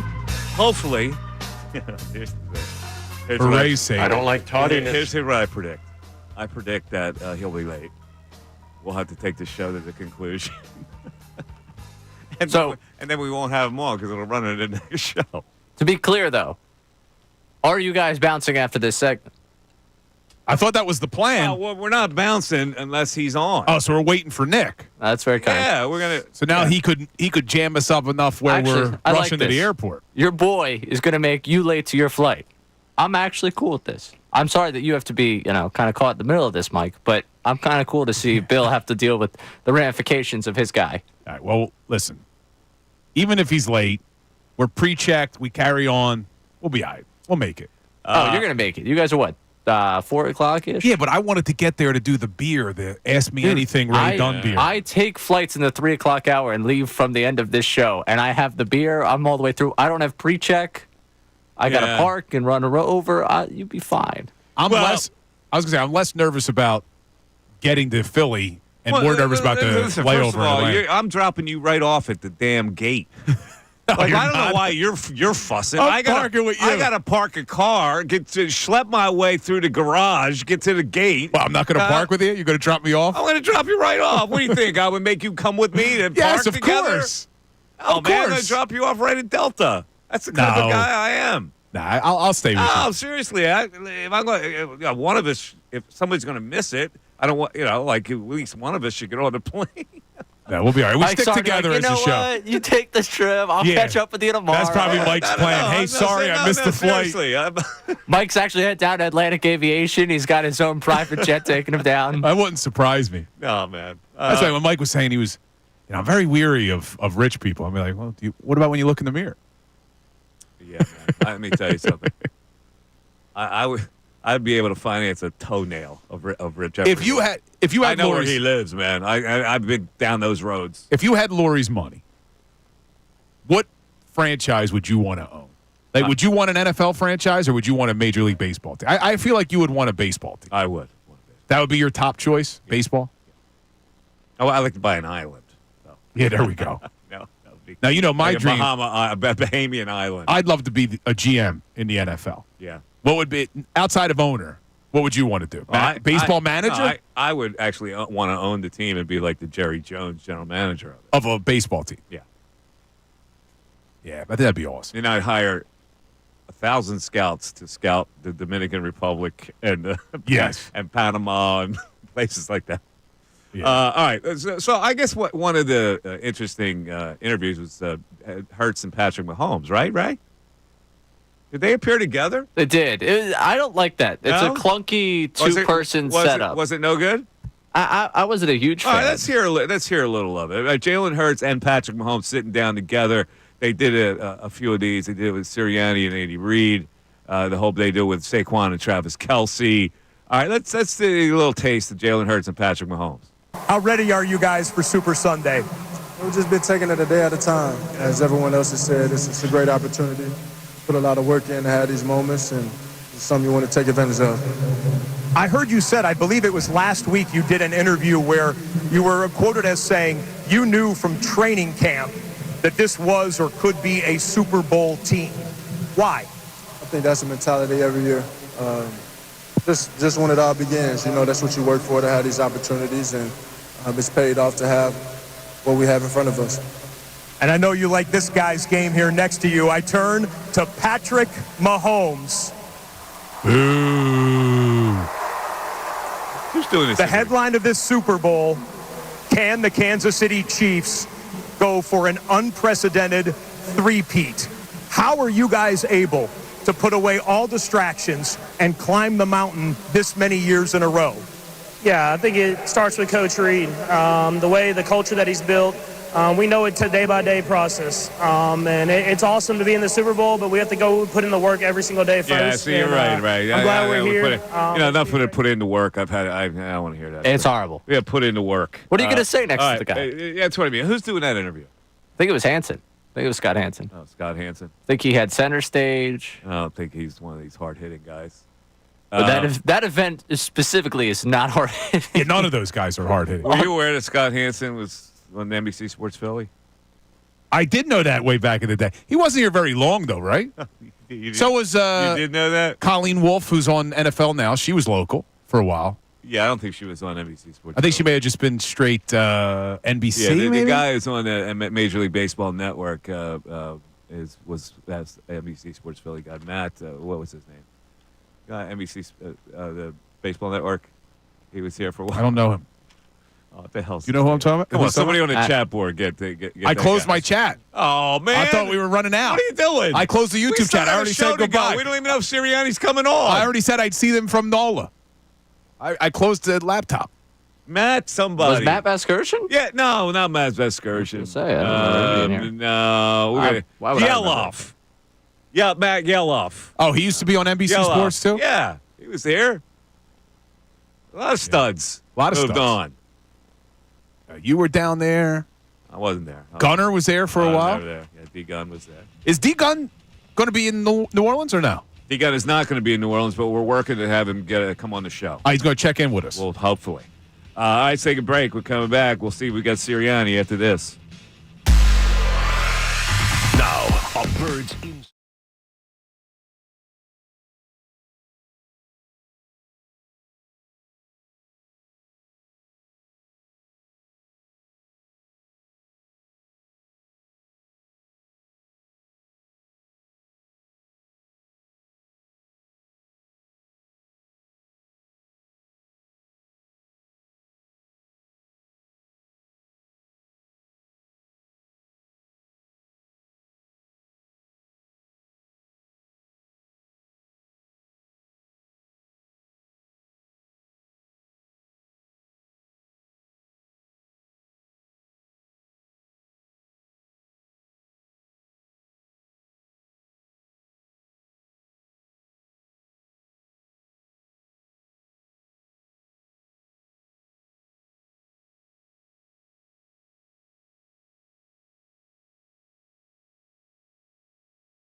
It's just the young Ray Dunn. Hey, everybody. I'm back. Mike Missanelli show's back. They're headed to New Orleans. We got Nick Sirianni up at the podium. So, let's take a listen into the head coach, everything he's got to say from New Orleans as the Eagles get set for the matchup with the Chiefs. Goodness gracious. You got a mic here, back. Coach, back right on the side. Back right. Hey, Nick, good morning. Good afternoon, whatever it is. You guys started 2-2, and I think you're 15-1 since. What kind of magic did you come up with during the bye week, and what has it been like kind of finding the identity of your team throughout the season?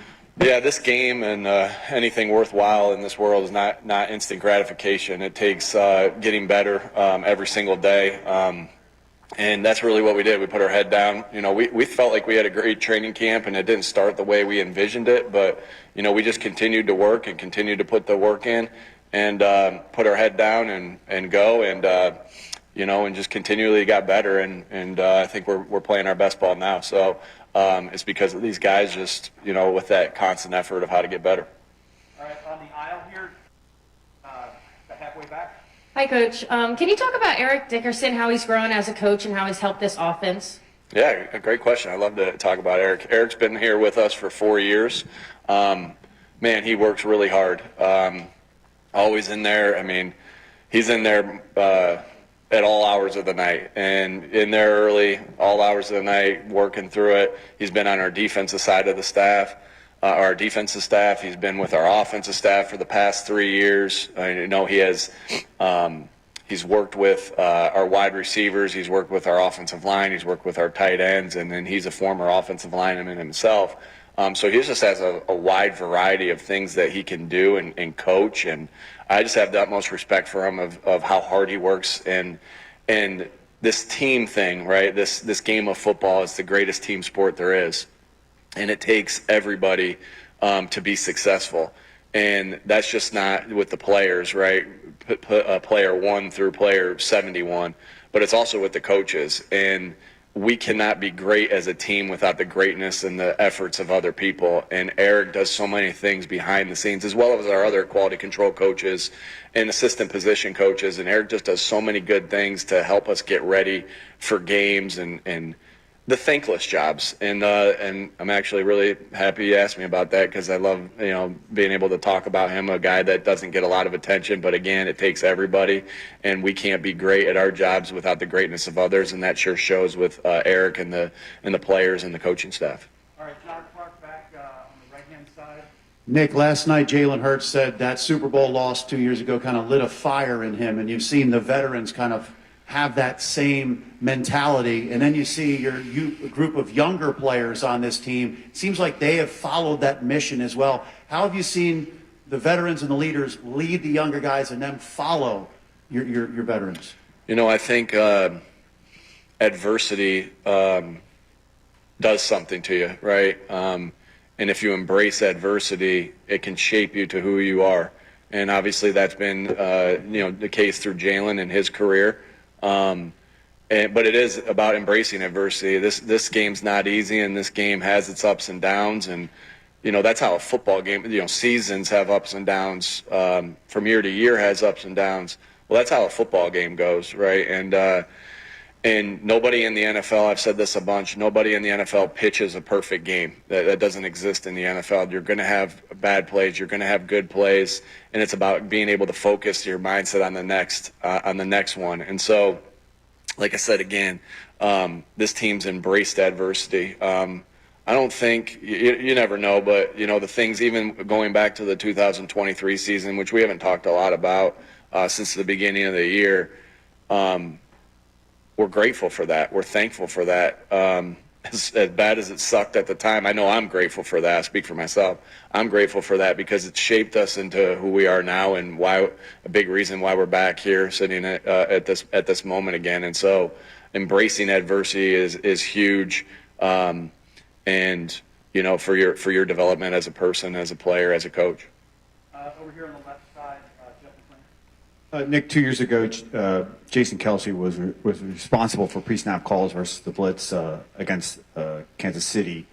Now that Jaylen Hurts is, what kind of challenges does Steve Spagnuolo's blitz packages force a quarterback when he has to throw hot? Yeah, obviously, no matter who's responsible for protection calls against the Steve Spagnuolo defense, it creates issues and challenges.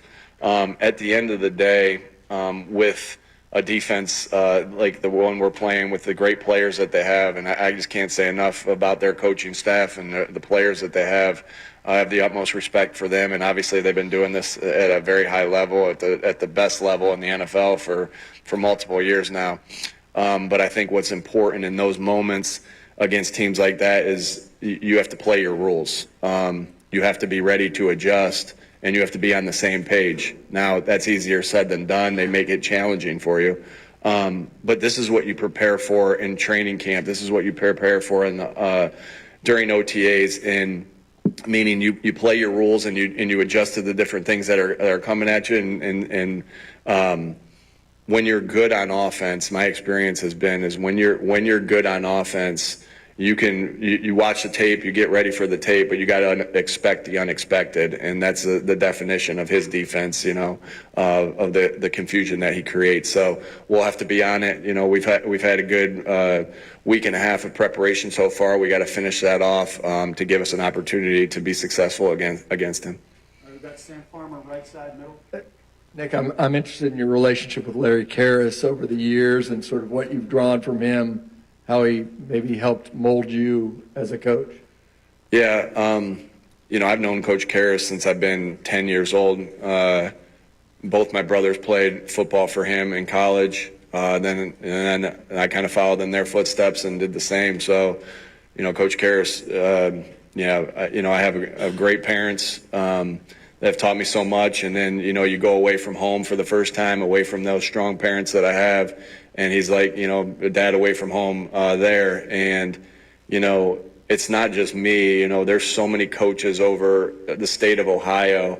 There's so many coaches, from Tommy Manning with the Indianapolis Colts, who played for him, Matt Campbell, Jason Candle. I mean, I could go on and on, all the guys that played for him that he's helped develop us. And I think the main thing, a couple big things I learned from him was that connection, and just caring about his players. I always felt like, how much he cared about me. He was always trying to get me better. And that doesn't mean, I have a lot of stories of how many times I got yelled at as well. So just because, he cares for me doesn't mean that he's not extremely demanding. And I would say that's the other thing, the demand. Just extremely demanding in the detail of the game of football, as a coach, as a player.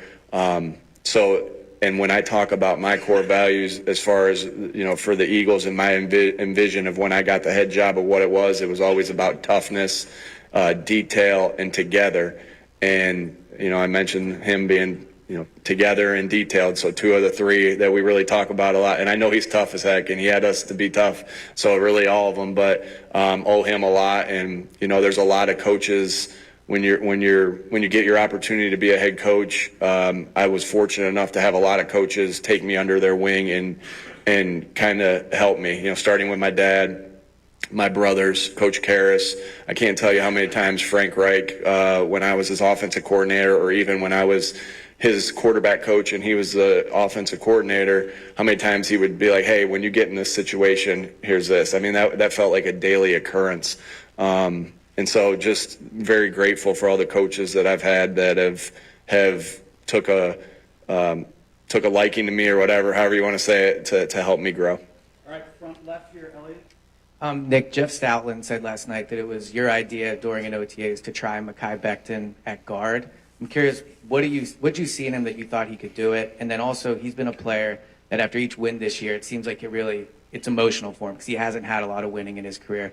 What's it been like for you to watch him go on that journey to the Super Bowl? Yeah, I think we all saw that Mekhi had a lot of talent, and we knew that we were, pretty set there at the tackle spots with Jordan and Lane, and just the contributions that they've made and the players that they've been for the duration of their career. And we had a battling spot there for the guard, and we talked about it as coaches. We talked about it.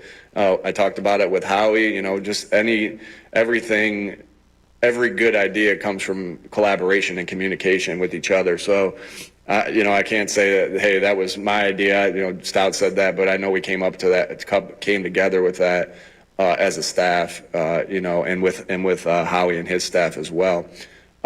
Means a lot when,